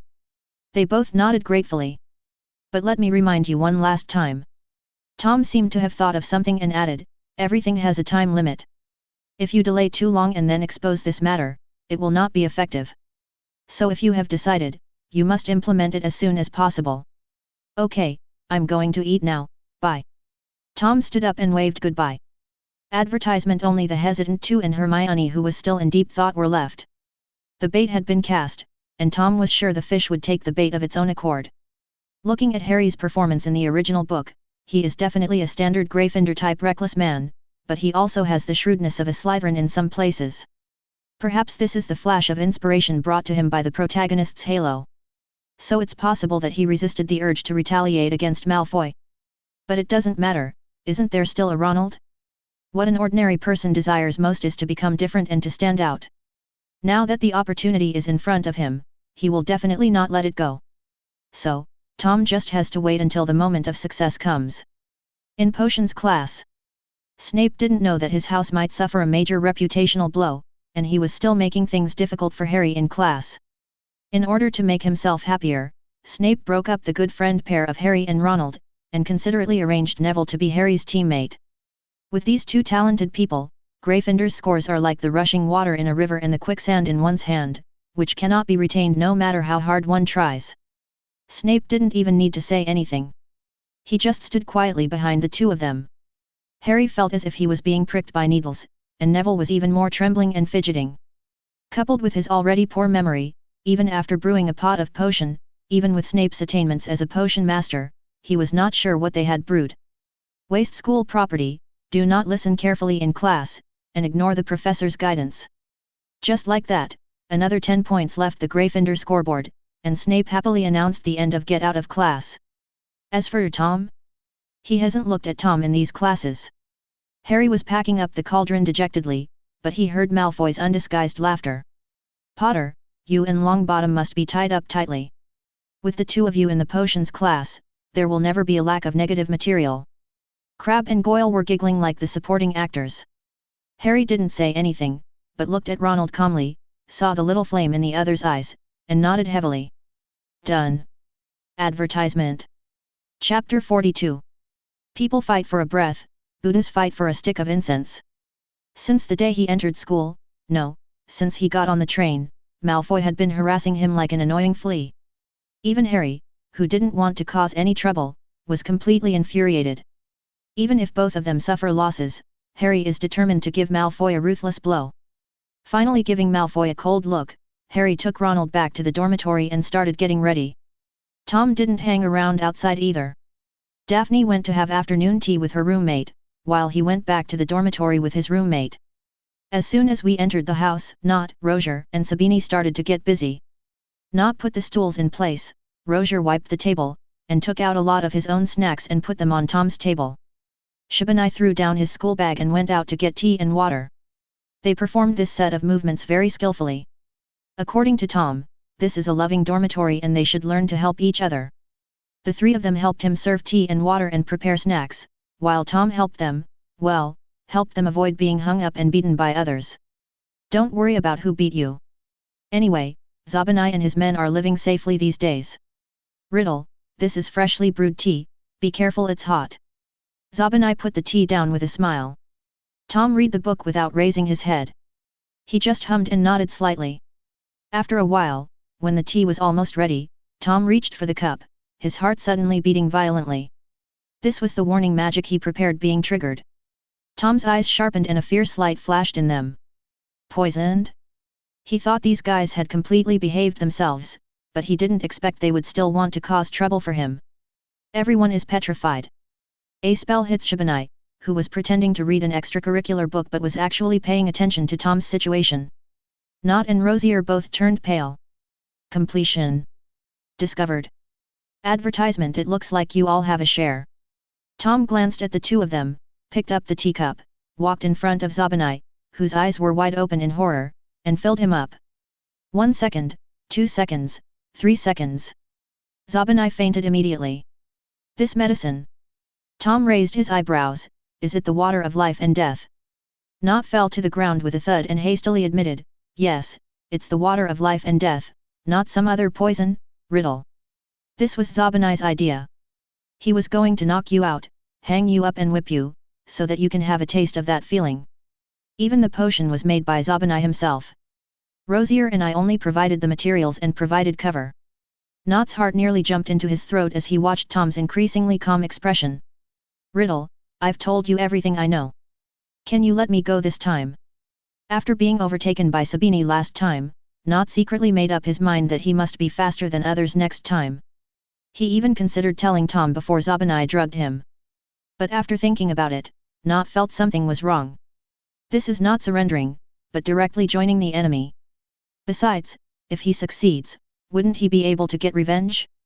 Unfortunately, Tom's alertness once again made their plan fail, and soon it was time for the familiar punishment session. Tom did not answer, but asked again, you said this is the water of life and death made by Zabanai himself. Nott pointed at the trembling Rosier. Rosier watched Zabanai do it, and he told me. Tom looked at his other roommate again, and Rosier nodded with difficulty. At this time, Tom's attention was no longer on the drug administration, but on the source of the water of life and death. This is advanced knowledge in the 6th grade potions class, and Zabanai, a freshman who just entered the school, can actually figure it out. This talent is really amazing. Tom suddenly remembered that the 6th grade potions professor had been replaced by Slughorn. This old man was good in every way except that he was too utilitarian and liked to make friends with students who had potential and fame. It seems that Zabanai has joined this club. It was probably his proficiency in potions that attracted Slughorn's attention. Is this okay? Nott and Rosier looked at Tom just standing there without taking any further action, and thought they had escaped today. As a result, they didn't have to wait for a few seconds before the two men were hung up, followed by the unconscious Sabini. Advertisement. After casting another petrification spell on everyone, Tom returned to his seat and continued reading. When he wakes up, we'll settle the score. Rosier and Nott are already numb. Who knows when Zabanai will wake up? If he wakes up tomorrow, do they have to hang here all night? As it turned out, the water of life and death lived up to its name. After dinner, Tom and Daphne went for a walk by the Black Lake to digest their food before coming back. Shibanai slept like a dead pig and was not affected at all by the weird sleeping posture. Tom didn't want to waste any more time, so he picked up his wand and pointed it at Zabanai. Recover quickly. The green light continued to shine on his body. Although the water of life and death is the strongest known sleeping potion, it is not an evil black magic potion. Physical means cannot wake the person up, but conventional magic can. After a few seconds, Zabanai slowly opened his eyes, and Nott and Rosier also widened their eyes at the same time. Merlin's leopard print black stockings, he finally woke up. Are you awake? Tom asked with a smile, allowing Zabanai to quickly understand his situation and look at him in horror. Hey, don't talk yet. Tom interrupted him, and the wand turned into a whip again without him knowing. Enjoy first, then admit your mistakes. Once is strange, twice is familiar. This is the third time. You should know the rules. The next second, the familiar screams echoed in the dormitory again. Fortunately, Tom had already used soundproofing magic, so the sound could not be transmitted. Otherwise, who knows how many people would be alarmed. A quarter of an hour later. Plop. Sabini, Roger, and Not all knelt on the ground, bowed deeply and served tea. Brother, we are convinced. We are completely convinced. Tom took the tea from Zabini, took a sip, and asked softly, Sabini, tell me honestly, did you make the water of life and death? If so, is it your first time, and have you tried it at home before? Advertisement. Chapter 43. After confirmation, Tom could be sure that this guy was indeed a potion genius. He succeeded in refining the high-level magic potion, the water of life and death, for the first time, and it was quite effective. He just dropped 2 drops of it into the cup of tea. The idea of using the water of life and death as medicine was actually given to him by Tom. Snape's questions in the first potions class made Zabini remember this potion, and then he became interested in it. After consulting the information and collecting the materials, I started to work. It took him 2 days of hiding in the boys' bathroom to complete the brewing of the potion, a very flavorful potion, which he ended up enjoying himself. You really impressed me, Blaze. Tom put down his teacup and sighed. Based on your talent in potions, bloodline and family background are no longer important. Sooner or later, you will earn respect on your own. Tom's praise was like a bucket of cool water poured down on a hot summer day, making Shabani feel extremely refreshed. He might feel proud if others praise him, but he would never feel such pleasure. But this is Tom who beat him 3 or 4 times. The recognition of the enemy is the best affirmation. This statement has been fully confirmed. No, Riddle is not his enemy now. He is his elder brother. Zabini lowered his eyebrows and said, Riddle, I was ignorant before. From now on, I will never think of revenge again. It was my first day that I spoke wildly. It's my fault. Good awareness. Tom stood up and patted him on the shoulder, then looked at Not Crozier. What about you guys? The two shook their heads frantically. We won't dare to do it again. Very good, hand over your pocket money. Another 30 galleons came in. Tom put the money away and wanted to continue reading his book. But to his surprise, Shabani actually approached him to talk, and the other 2 also came over. There had never been such a situation before. He was the one who ordered the 3 people to do something, and there had never been any such casual communication. Advertisement. Since they took the initiative to show their friendship, Tom didn't care whether they were sincere or not, and just took over the conversation naturally. Sabini talked about the problems he encountered when refining the water of life and death, and Tom also gave an answer. After he finished speaking, he actually saw a hint of admiration in this guy's eyes. Roger and Not were a little envious. The 2 of them were talking about high-end topics that they couldn't understand. Before, the 3 of them were beaten together, but now the sense of gap appeared. Thanks to Tom's appreciation, Shabani's status in this dormitory was unconsciously higher than the other 2. This is how classes are created inadvertently. The person at the top holds the power of domination, and whoever he favors can surpass others. The next morning, Zabini followed Tom like a follower, and the other 2 followed closely behind, causing many Slytherin snakes to look at him sideways. It was not until Daphne glared at them that the 3 of them left reluctantly. After helping Daphne finish her homework, Tom went to the library again to continue entering books into the study space. When he arrived, he found that Hermione was there too, waving at him, motioning him to come over. When Tom sat down, the little witch couldn't wait to whisper, I forgot to ask you yesterday. You suddenly appeared in front of me that night, as if you were invisible. Was it the effect of magic? Disillusionment charm? Avoiding Madame Pance's gaze, Tom and Hermione whispered in each other's ears, an invisibility spell that changes the light. Where did you learn that? It's on the innermost bookshelf. Advanced practical spells. It's also in the 5th grade textbook. Hermione didn't hesitate for a moment, ran over to get the book Tom mentioned, and began to read it attentively. After a moment, Tom nudged the little witch with his elbow, and Hermione looked over with a frown. Have Harry and Ronald decided on the idea I proposed yesterday? Hermione's eyes became alert. Tom, I still don't understand what you are going to do. There must be something fishy here. How could you wrongly accuse me? Tom said, I only gave advice to Harry and the others for your sake. We are good friends. Even if we are from different schools, it won't affect our relationship. Tom originally wanted to use the reputation of the Academy to guarantee himself, but when the words came to his lips, he realized that Slytherin really had no credibility at all, and saying it out loud would only make people more suspicious. So I can only play the emotional card. Advertisement. Miss Granger's cheeks flushed after hearing these sweet words. She pretended to be angry and hit Tom twice with her little fist. I don't believe you, you big bad guy. You can eat whatever you want, but you can't say anything you want. Tom grabbed Hermione's soft little hand and gently put it back. I'm just curious, just asking. Hermione had no choice but to whisper, when I left the house, I saw Potter and Weasley go find the twins. Weasley was beaming with joy. I guess he did what you asked. Gryffindor.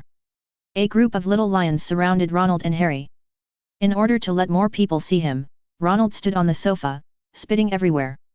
The shameless Malfoy took the initiative to challenge me to a duel just because Harry beat him in flying class. He flies amazingly, and him, you can ask Wood about the details, but Malfoy was so angry because he felt he had lost face that he came to Harry. Many people should have seen him coming, right? Several boys nodded vigorously. I remember that he came here with 2 fat guys on Thursday. He left after saying something to you guys. Yes, now we have witnesses. Ronald was even more excited. But he didn't show up that night. Harry and I waited for half an hour, and it was Filch and his cat who showed up. Ronald kicked Harry, who had remained silent. Harry forced himself to look grief-stricken and jumped onto the sofa.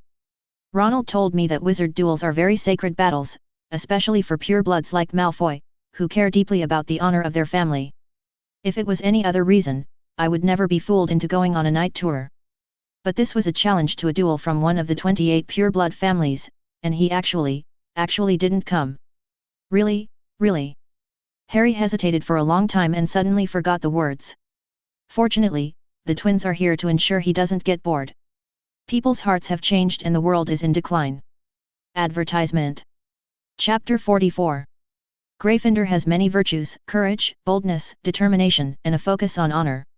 Translated, it means reckless, ignorant of the immensity of heaven and earth, stubborn and face-conscious. Human nature is actually a very complex thing. Sometimes, 2 opposite personalities can appear contradictory in one person. We cannot simply summarize a person with a few characteristics. However, the existence of the sorting system strengthens these characteristics, allowing young wizards to gradually become more in line with the Academy's selection criteria during the most important period of character formation.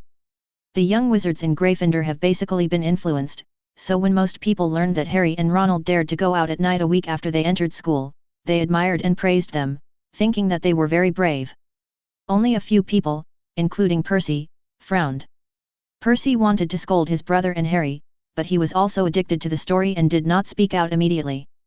When they heard that Malfoy didn't go, the little lions went crazy and cursed more harshly than the last.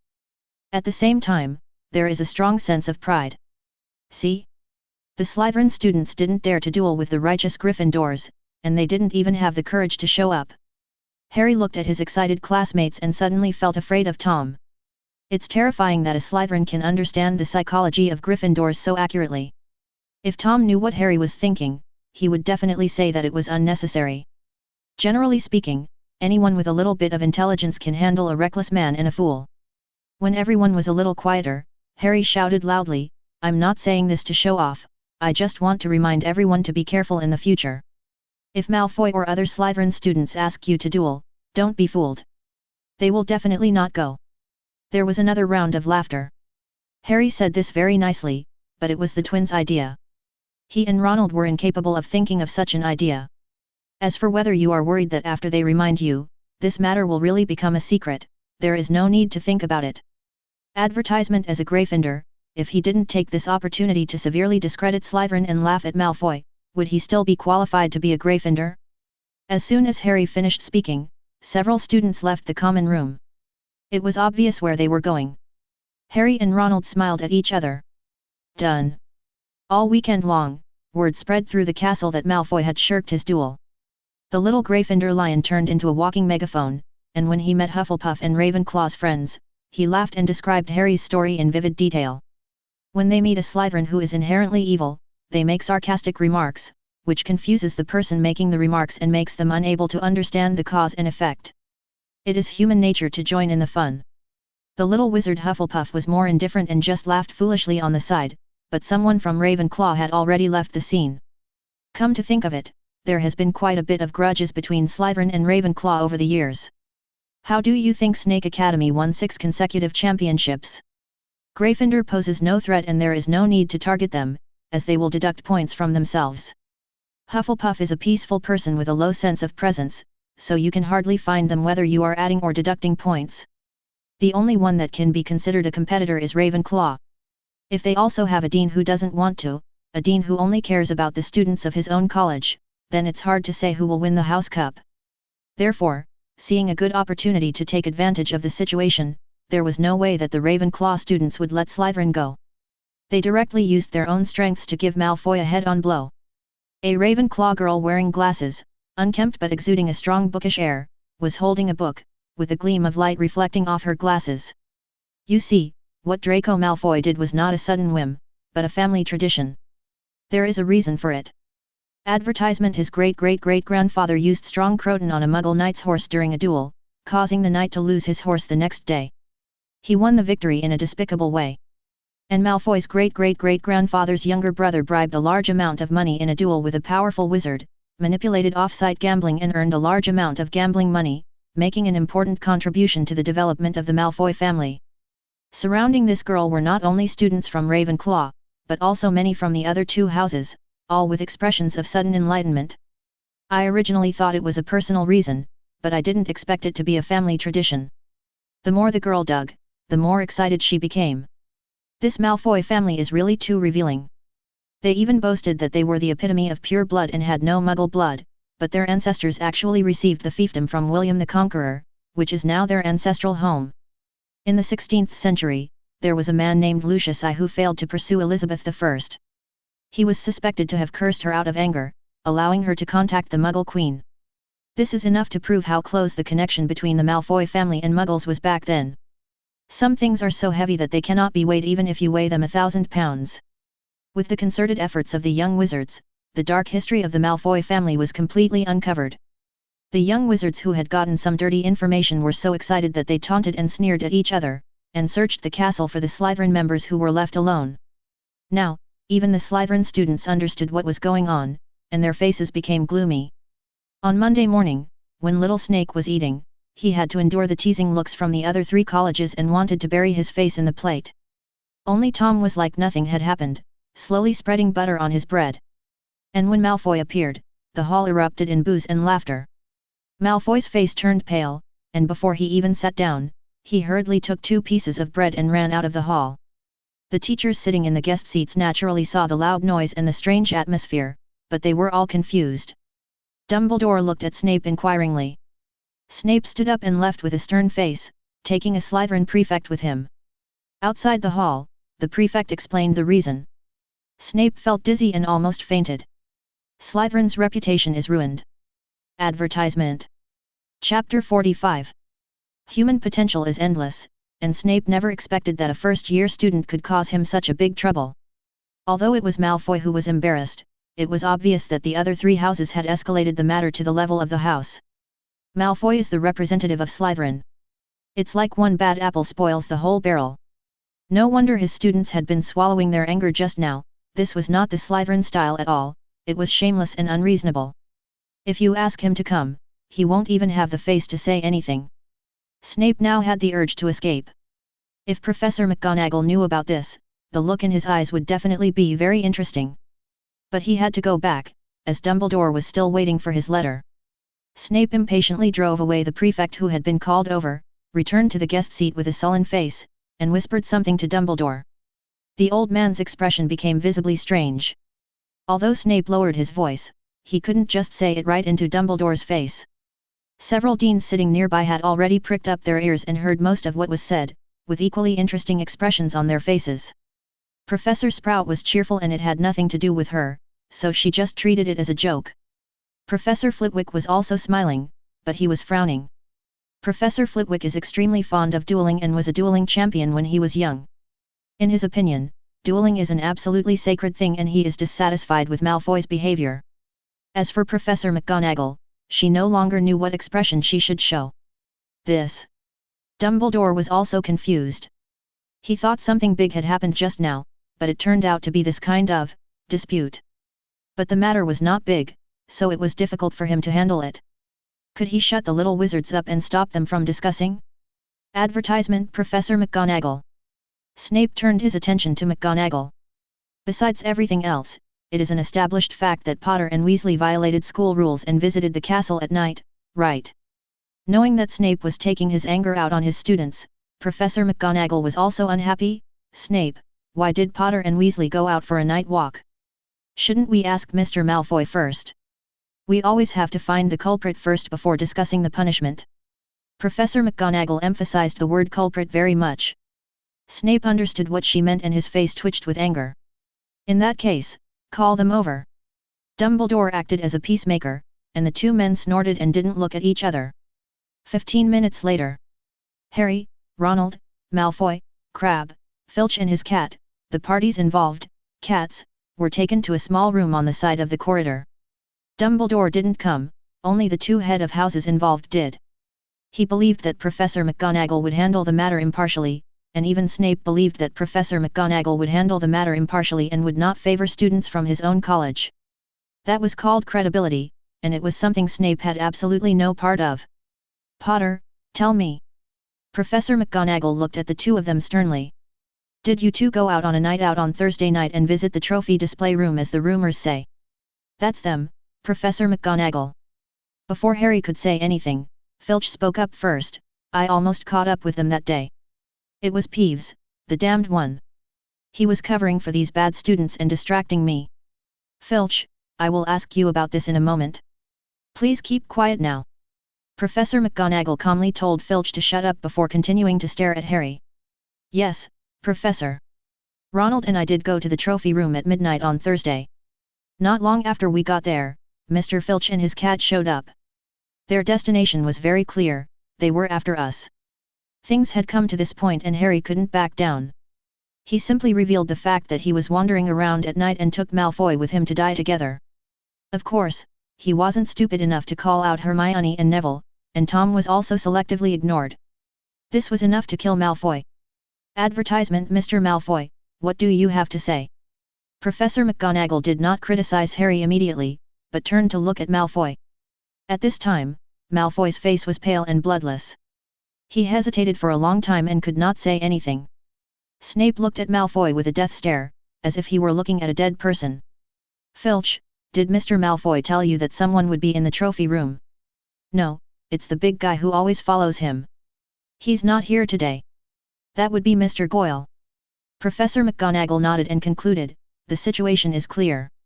Malfoy encouraged Potter to duel with him, then told Filch the news, but he did not go, right? No one spoke, but Professor McGonagall was waiting for Snape's response. That should be it. Snape took a deep breath and said, Professor McGonagall, you can announce the punishment. I have no other opinion. Potter and Weasley violated school rules by wandering around at night. 50 points will be deducted from each of them. Starting next week, they will be detained in my office every night for a week. Professor McGonagall said a few words casually, and Gryffindor's points column was almost cleared. Ronald's legs went weak and he almost fell to the ground, but luckily Harry helped him up.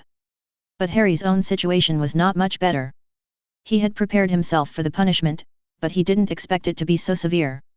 100 points, the extra points he has received since the start of the school year are not even a fraction of this number. Well, so far, Harry's bonus points are still 0.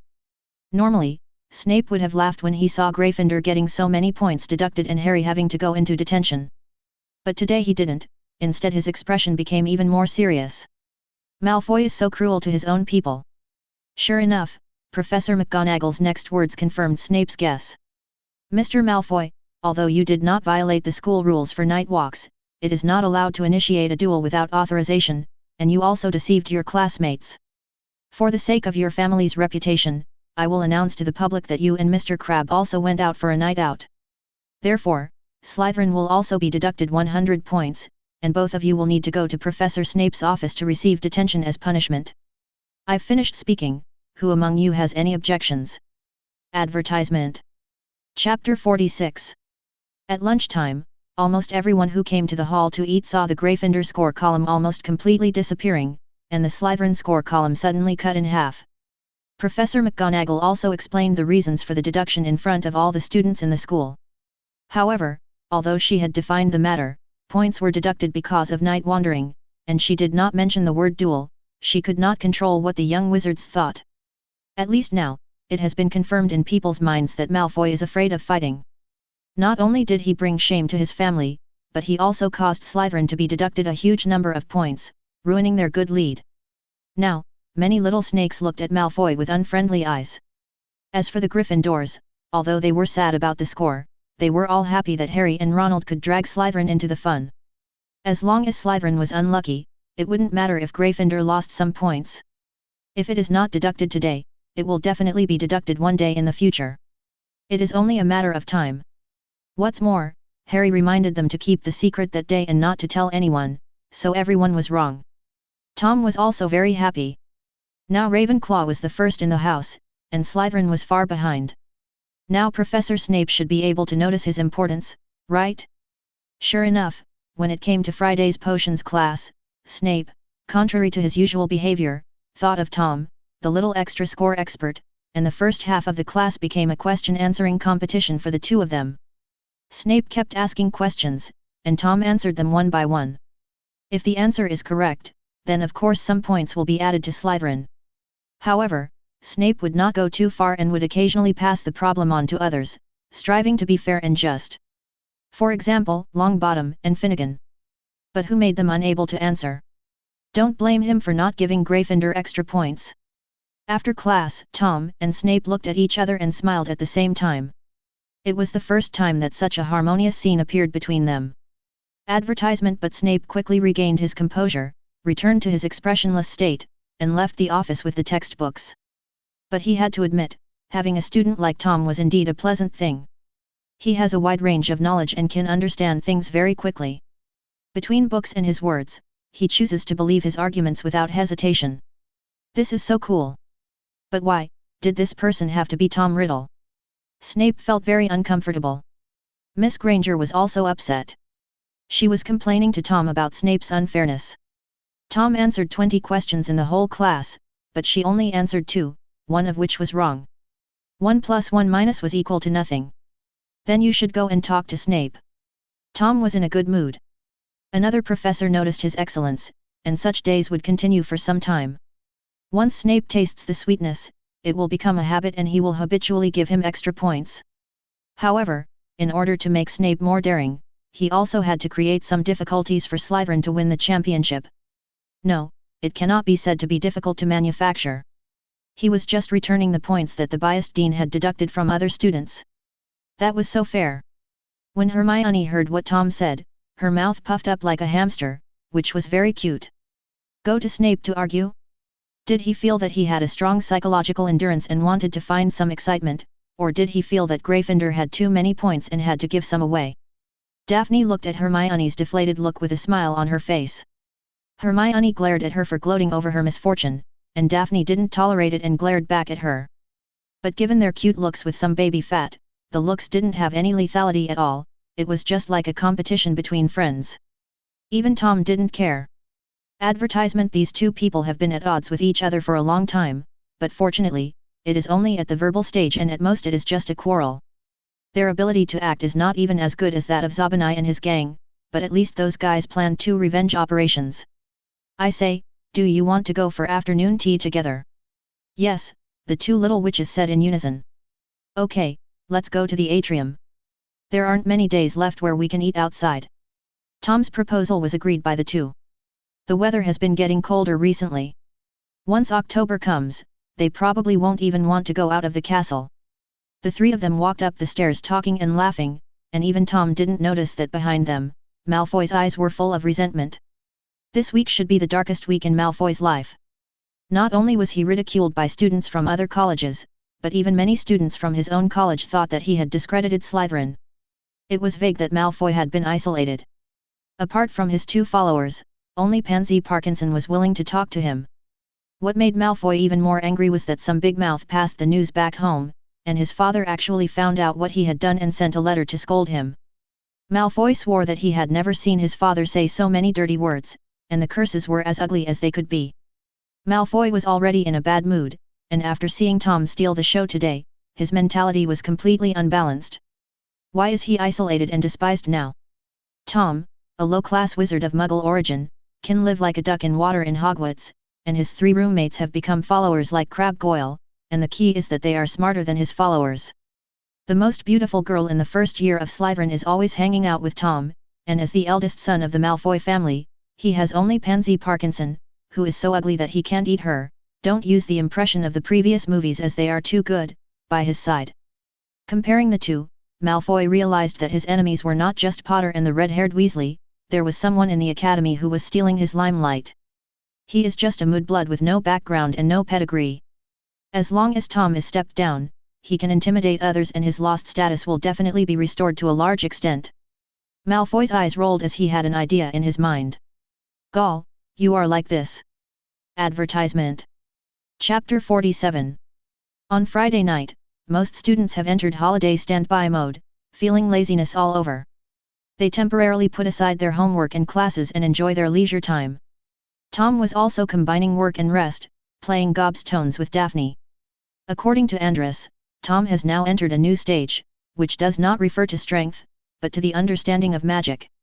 He has touched upon the essence of magic, albeit at the most superficial level, but it is enough to enable him to achieve twice the result with half the effort when learning. This is something that many wizards will never be able to do in their entire lives. Many people really just regard magic as a talent and use it by instinct. The spells they learn are also what the teacher teaches them. They know the results but not the reasons. Although such a person can use magic, he is not a real wizard. Of course, this is Andrus's evaluation standard. Tom has surpassed this stage now. He may not know as many spells as some adult wizards, but Tom can quickly make up for the gap with his perception. He has entered a period of explosive growth in strength.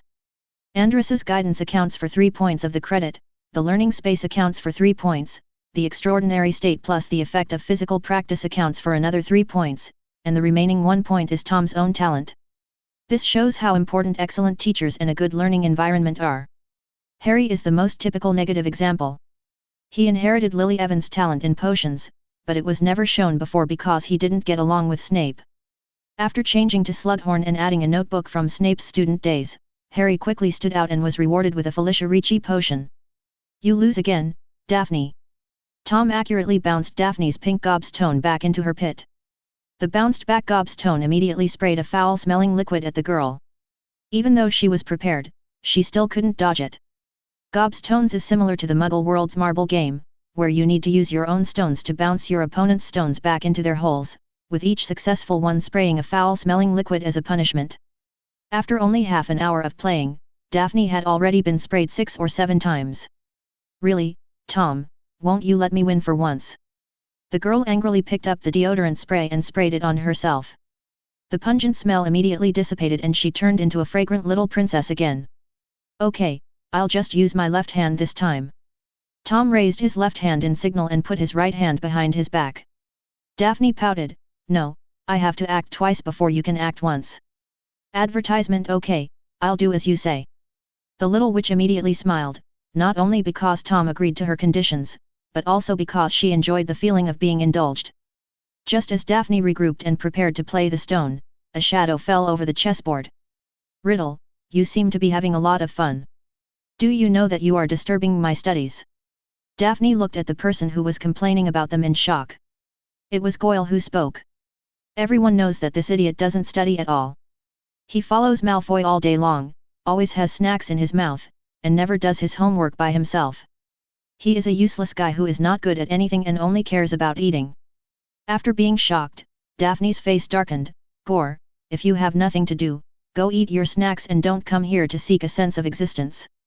Green grass, are you so protective of your pretty boy? Malfoy walked over with a sarcastic smile on his face and patted his younger brother on the shoulder. I think Goyle is right. Riddle's voice is too loud and it has affected me. Maybe this is the Muggle way of life? Really don't know the rules. It's okay. If you don't understand, I can teach you. From now on, when I'm around, just be a transparent person quietly. At this time, many people in the lounge had noticed the dispute here, and they all had an expression of watching the fun. Even a fool could see that Malfoy was here to cause trouble, and his target was Tom Riddle, who was currently in the limelight. Daphne now understood what was going on. Although she didn't know why Malfoy suddenly fell ill, she didn't care. Someone wants to bully Tom, that's her enemy. The angry little witch was about to explode, but Tom grabbed her hand and motioned for her to sit down. Tom. Just let me do it. I already have experience in dealing with this kind of thing. Zabani and Nott, who were playing wizard chess, twitched their lips and looked at Malfoy with sympathy. But they were also very curious about the presence of so many senior students in public. Does Tom really dare to attack Malfoy? Advertisement. The next second, Tom gave the answer. A streak of light hit Malfoy, who was still looking at people with his nose up, and the powerful impact directly knocked him against the wall next to the fireplace. As Tom tapped his wand lightly, the bricks on the wall began to surge, and 4 big hands appeared, firmly controlling Malfoy. Amid everyone's shocked gazes, Tom walked slowly to Malfoy's side. Master Malfoy, I just found out that you are not only a coward who doesn't even dare to show up for a duel, but you also have a foul mouth. But it's okay if your mouth stinks, but why do you have to let me smell it? Malfoy was no longer able to speak at this point, because his mouth was full of foam and the taste of soap. He kept spitting it out, but no matter how hard he tried, he couldn't get it all out. Tom actually attacked without saying anything. Only now, seeing Malfoy vomiting crazily, did someone come to their senses and hurriedly shout to stop him. Riddle. What are you doing? Put Malfoy down immediately. Do you think we prefects are just for show when we attack our classmates in the common room? The one who stood up was the 6th grade boys prefect, Stephen Avery, who was pointing at Tom with an angry look on his face. Tom turned around and tilted his head in confusion. Prefect? So there was a prefect in the lounge just now. Then why were you watching the show when Malfoy was out doing his dirty work? Avery's face darkened and he looked even angrier. What can he say?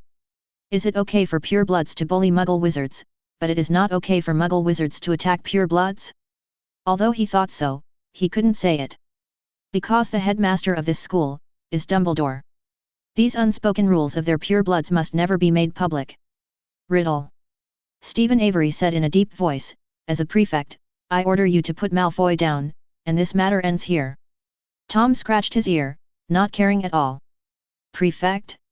What the hell is that? The lounge was so quiet that you could hear a pin drop. Advertisement.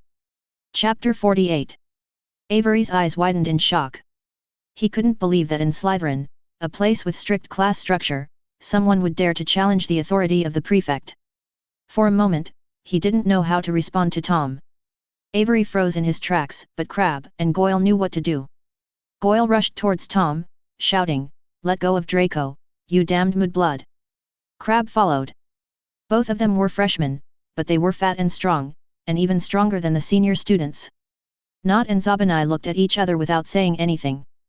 They both rushed over to help Tom stop Crabbe and Goyle. My roommates were completely convinced. Riddle was simply lawless. He ignored the prefects and attacked Malfoy in public. This is the so-called convert fanaticism. Once they choose to surrender, they will extremely want to prove that their choice is correct. Tom's performance completely fits the two people's fantasy of a strong man. If he chose to swallow his anger, Shabani and Nott would definitely be disappointed, and might even have inappropriate thoughts again. However, Tom doesn't need both of them to deal with two thugs who are still relying on brute force. Fainted. 2 beams of light flew out from the tip of the staff at no particular order, hitting the defenseless Crabbe and Goyle. The two of them fell asleep immediately, making people sigh that it is good to be young. That's enough. Avery had already drawn his wand and pointed it at Tom. This is my last warning, Riddle. Put him down, or I'll attack you. You want to duel with me? Tom lowered his wand and the smile on his face disappeared. Avery took a deep breath. If you want to be taught a lesson, I don't mind moving a little. Of course he wanted to teach Tom a lesson, but the reason had to be valid, so he repeatedly showed restraint. There are many people who can teach me a lesson, but you are definitely not one of them. Tom raised his wand, which was standard dueling etiquette. But a simple fight is a bit boring. How about we add some spice? Advertisement. Avery frowned. What's the price? I don't think you prefects are that big of a deal. Tom shrugged and said something that embarrassed Avery and the two prefects who were still present. To be honest, if I were in the 5th grade now, I would definitely be a prefect. But I can't wait any longer. The young man smiled a bright smile that made many witches lose their minds. As long as I win, there will be an invisible prefect position for the 1st grade in the future, and you prefects will not be able to interfere in the affairs of our 1st grade. No. It wasn't just Avery and the two prefects present who were speaking. Opposing voices were also heard from the stairs. These were the other 3 prefects who had rushed over after hearing the noise outside, as well as the little wizards who had come to watch the fun. The newcomer who didn't understand what was going on here quickly found his friends to ask what happened, and then their faces became very interesting. Tom smiled contemptuously. Refuse? That's not up to you. He conjured up 6 gloves and threw them in front of all the prefects. This is a sign that a duel has been initiated, and in older times, it even represented a battle of life and death. Slytherin, the strong are respected. As for the bloodline you value? Compare your bloodline with mine. Who among you can be sorted into Slytherin immediately without even putting on that crappy hat? Ah? Answer me. Tom's shout startled everyone. They wanted to refute, but suddenly realized, it made so much sense. Hat embarrassment, referring to the sorting hat thinking for more than 20 minutes, the most famous one is Professor McGonagall, is rare, only 2 or 3 in a century, but people like Tom who are sorted before their heads even touch the hat are more precious. Could it be that Riddle is really a child abandoned by a pureblood family? Many people have such speculation in their minds. The 7th grade prefect, Cecil Burke, walked up to Avery and said, "The prefect is someone arranged by the school. Even if we agree, the school won't agree. Don't make these high-sounding excuses." Tom waved his hands impatiently. If you really followed the school rules, you wouldn't be cursing Dumbledore behind his back every day. Besides, I am not depriving you of your status as prefect. Invisibility, do you know what invisibility means? Advertisement nominally, you are still the prefects. You are responsible for completing all the tasks assigned by the school. I will not ask for the benefits of being a prefect. All I want is the jurisdiction of the 1st grade. For other grades, the strongest ones must naturally serve as invisible prefects. This is the rule that real Slytherins need. If you don't even dare to agree to this condition, then what qualifications do you have to be the prefect and manage us, just because you can please the teacher? These words were truly heart-piercing, and many students looked at them with flickering eyes. Just like Tom said, Slytherin never shies away from their ambitions, and realizing ambitions requires not only means but also strength. In fact, means are also part of strength. Therefore, Slytherin respects the strong. It is generally assumed that the prefect is the strongest in the grade, and the deans of all generations are selected according to this standard. But if you can't even accept a challenge from a first-year student, how can you be considered the strongest? Some people have already begun to stir. Bach and Avery looked at each other and realized that they had been set up. They had to accept the challenge whether they wanted to or not. I leave it to you.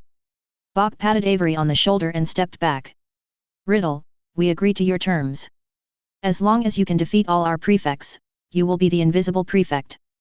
There was a playful smile on Bach's lips. He had also heard some stories about Tom, but he was just a good student. But no matter how good he is just a freshman and has no idea how obvious the changes in the strength of wizards are from year to year. It's not just that you have to master more and more spells, the gap in magic power cannot be made up by reading a few more books. Especially after the 4th grade, the wizard's body entered a period of rapid development, and the gap was even more terrifying. When the 6th graders played against the 1st graders, he had no idea how he could lose. No, no, no. Tom shook his head again, confusing everyone. Do you want to go back on your word? Avery asked impatiently. Of course not. Tom smiled coldly. I have defeated you senior prefects, proving that I am the strongest student in the academy. Then why should I be an invisible first-year prefect? That's too petty. If I want to be one, I'll be the invisible head of Slytherin. Advertisement. Chapter 49. 10 minutes later. Snape came to the Slytherin common room in a rage. Generally, professors and even deans seldom go to the college lounge, because it is a space reserved for students to relax, and their presence will make students uncomfortable. But today's incident caused such a big fuss that everyone thought Riddle had gone crazy. Why not just invite Snape over and let him experience the strange feeling of having his throne usurped without his knowledge? Riddle, I heard you want to be the head of Slytherin.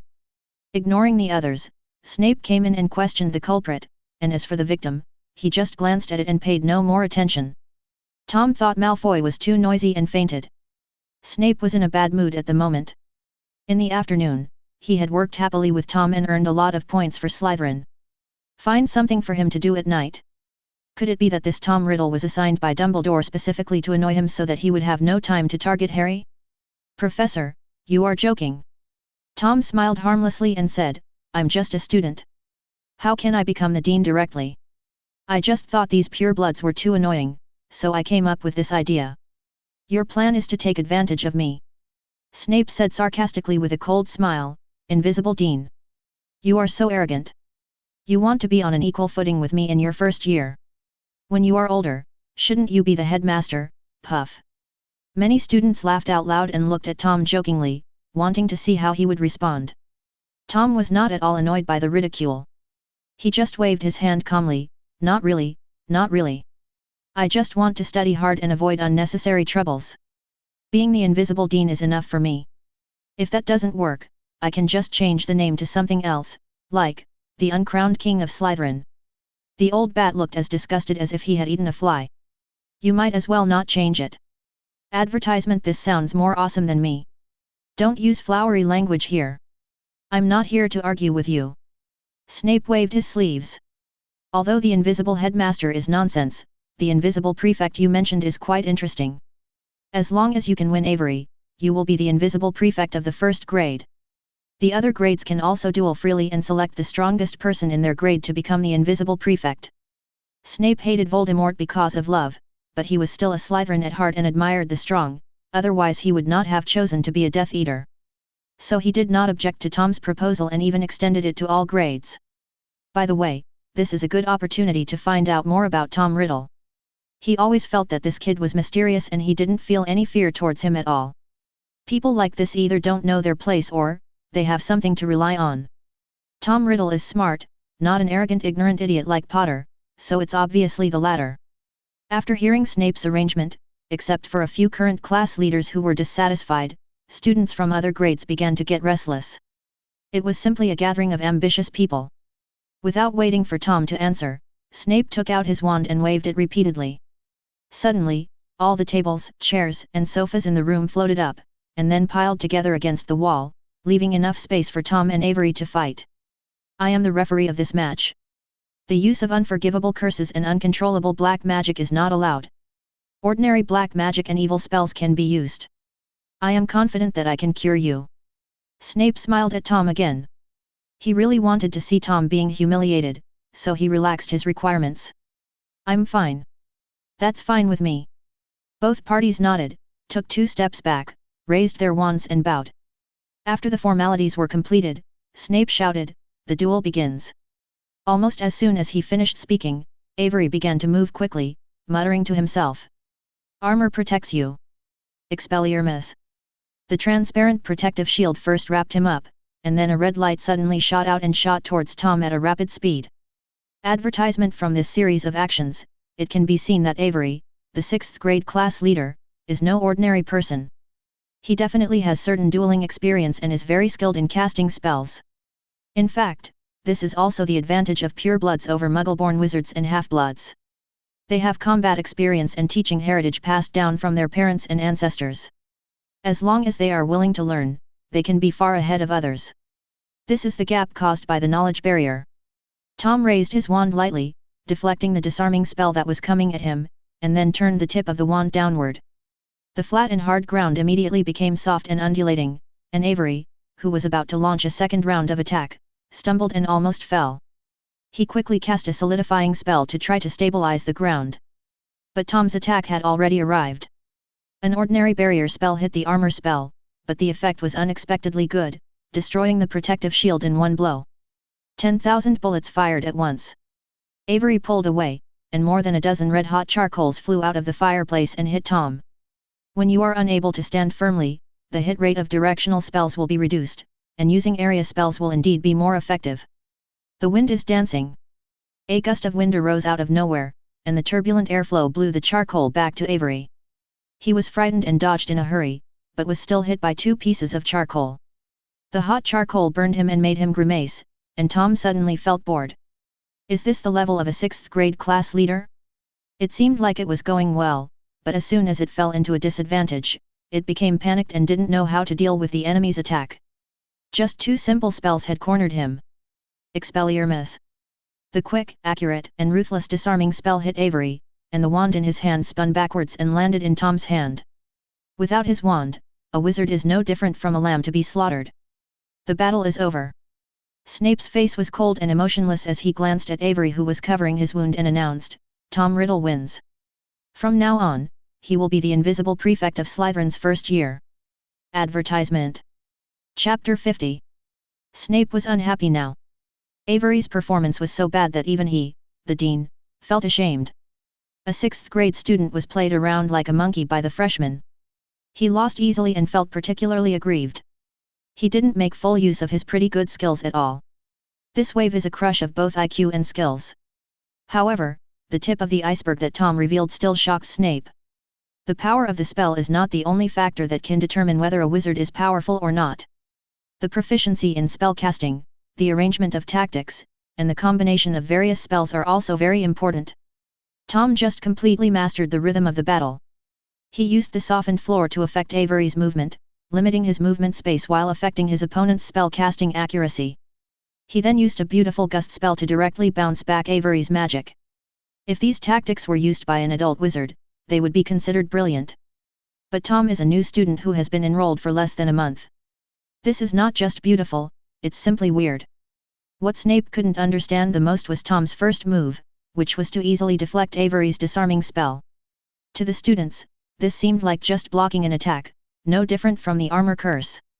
The layman watches the excitement, while the expert looks at the details. Tom's skill is the clever control of magic power and sufficient understanding of the disarming spell. The combination of the two makes it so easy. Not only does it consume less energy, it also reduces the burden of the armor spell and can deal with unexpected sneak attacks. "Professor." Tom spoke up, interrupting his thoughts.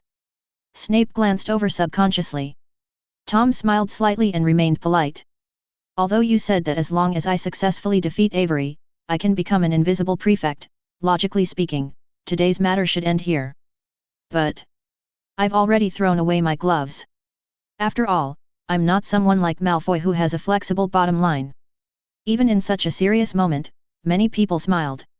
"My reputation is very important to me, so, can you let me finish the rest of the duel?" Advertisement pushing further. This word popped into the minds of all the little snakes. Riddle has already won and achieved his goal, but he still doesn't give up and wants to continue challenging other prefects. Was he going to stamp all the prefects and Professor Snape's faces into the dirt? Only the 7th-year Burkes and Snape understood why Tom did this. "Very good." Snape took a deep breath and said, "Since you want to test the seniors' strength, then continue. However, you don't have any time to rest. Phyllis, you go first." The 5th-grade female head teacher stood up in response, with an angry look on her face, obviously angered by Tom's rudeness. But Tom was a staunch egalitarian who pursued equality between men and women. He would not give any preferential treatment to the other party just because she was a woman. He started the fight right after Snape announced the start, and he cast 2 silent spells. Imogen Phyllis never expected that Tom had mastered the silent spell. Before she finished chanting the armor spell, the spell had already hit her. He dropped his wand and fell asleep. "Next," Tom said calmly, as if he had done something insignificant to make the remaining prefects furious. "I'll do it." Enric Flint, the 5th-year boy prefect, jumped out without waiting for Snape to call his name. He also had a brother, Marcus Flint, the Slytherin Quidditch captain. However, Marcus Flint was not here today. He was put in detention by Professor McGonagall for copying homework despite repeated warnings, and missed a great show. Flint learned from the lessons of the previous 2 people. After the duel began, he immediately conjured up a huge door panel, and then used the surrounding objects to transform into animals, which could not only harass Tom, but also be used as a meat shield to resist the spell. Seeing this scene, the frost on Snape's face finally melted a little. He has some brains and knows how to play to his strengths. Flint has a good talent for transfiguration and joins Professor McGonagall's Transfiguration Club. Every professor has his or her own unique club, which has become a tradition at Hogwarts. Professors will invite students they admire to join at fixed times. This not only provides excellent students with opportunities to communicate, but also teaches them some advanced knowledge that will not be taught in class. Advertisement: the animal transformations Flint used alone would put many 6th and 7th graders to shame. Because the battle did not end quickly for the first time, Tom perked up and became increasingly excited. The flames are blazing. A blazing flame burst out from the fireplace, and the temperature in the room suddenly rose. Tom waved his wand gracefully, controlling the flame to escape from the fireplace and form 3 flaming pythons. Relying on its elemental body and size advantage, the fire python rampaged across the duel arena, burning Flint's transformed animals into their original forms, and then into charcoal. Magic shaping. Snape almost gritted his teeth and squeezed out a few monomers from his mouth. This is a more advanced transformation technique than matter conversion, and even the final graduated newts will not be involved. How did Tom learn it? How could he learn it? Just when Snape was doubting his life, the door panel that Flint used for defense had been burned through, and 3 fire snakes were spitting at him. Flint smiled helplessly and lowered his wand to indicate that he gave up. Next came the 6th grade female prefect. She performed even worse than Flint, and kept casting shield charms on herself, but she was not as fast as Tom and was soon defeated. The little snakes were dumbfounded. Tom had fought 4 games in a row and defeated all the prefects of grades 5 and 6. Even so, he still didn't blink or breathe, as if nothing had happened. "It's not Goman, don't your eyes feel sore?" It was unknown whether Tom's eyes were sore or not, but stars had already started to appear in Daphne's eyes. If there hadn't been so many people around, she would have cheered and celebrated for Tom. There are many girls like her, and some senior girls have already started thinking about eating young grass. Such cute young grass will definitely grow into a handsome guy if you grow it for 2 years. It's a win-win no matter how you look at it. "I give up." Everyone was stunned and looked towards the person who spoke, Yuckle Caro, the 7th grade girls' prefect.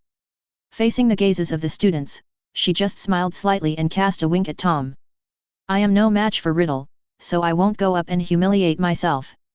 Burke is much stronger than me, so just think of it as saving your magic power and deal with him well." Burke took a deep breath and walked out of the crowd. He bowed slightly to Snape first, then stood opposite Tom with a serious look. Advertisement. If you enjoyed this video, please give it a like and subscribe to the channel so you're notified of future uploads. You can find the next parts in the playlist visible on the screen or on my channel. Thank you for watching, and I'll see you in the next one.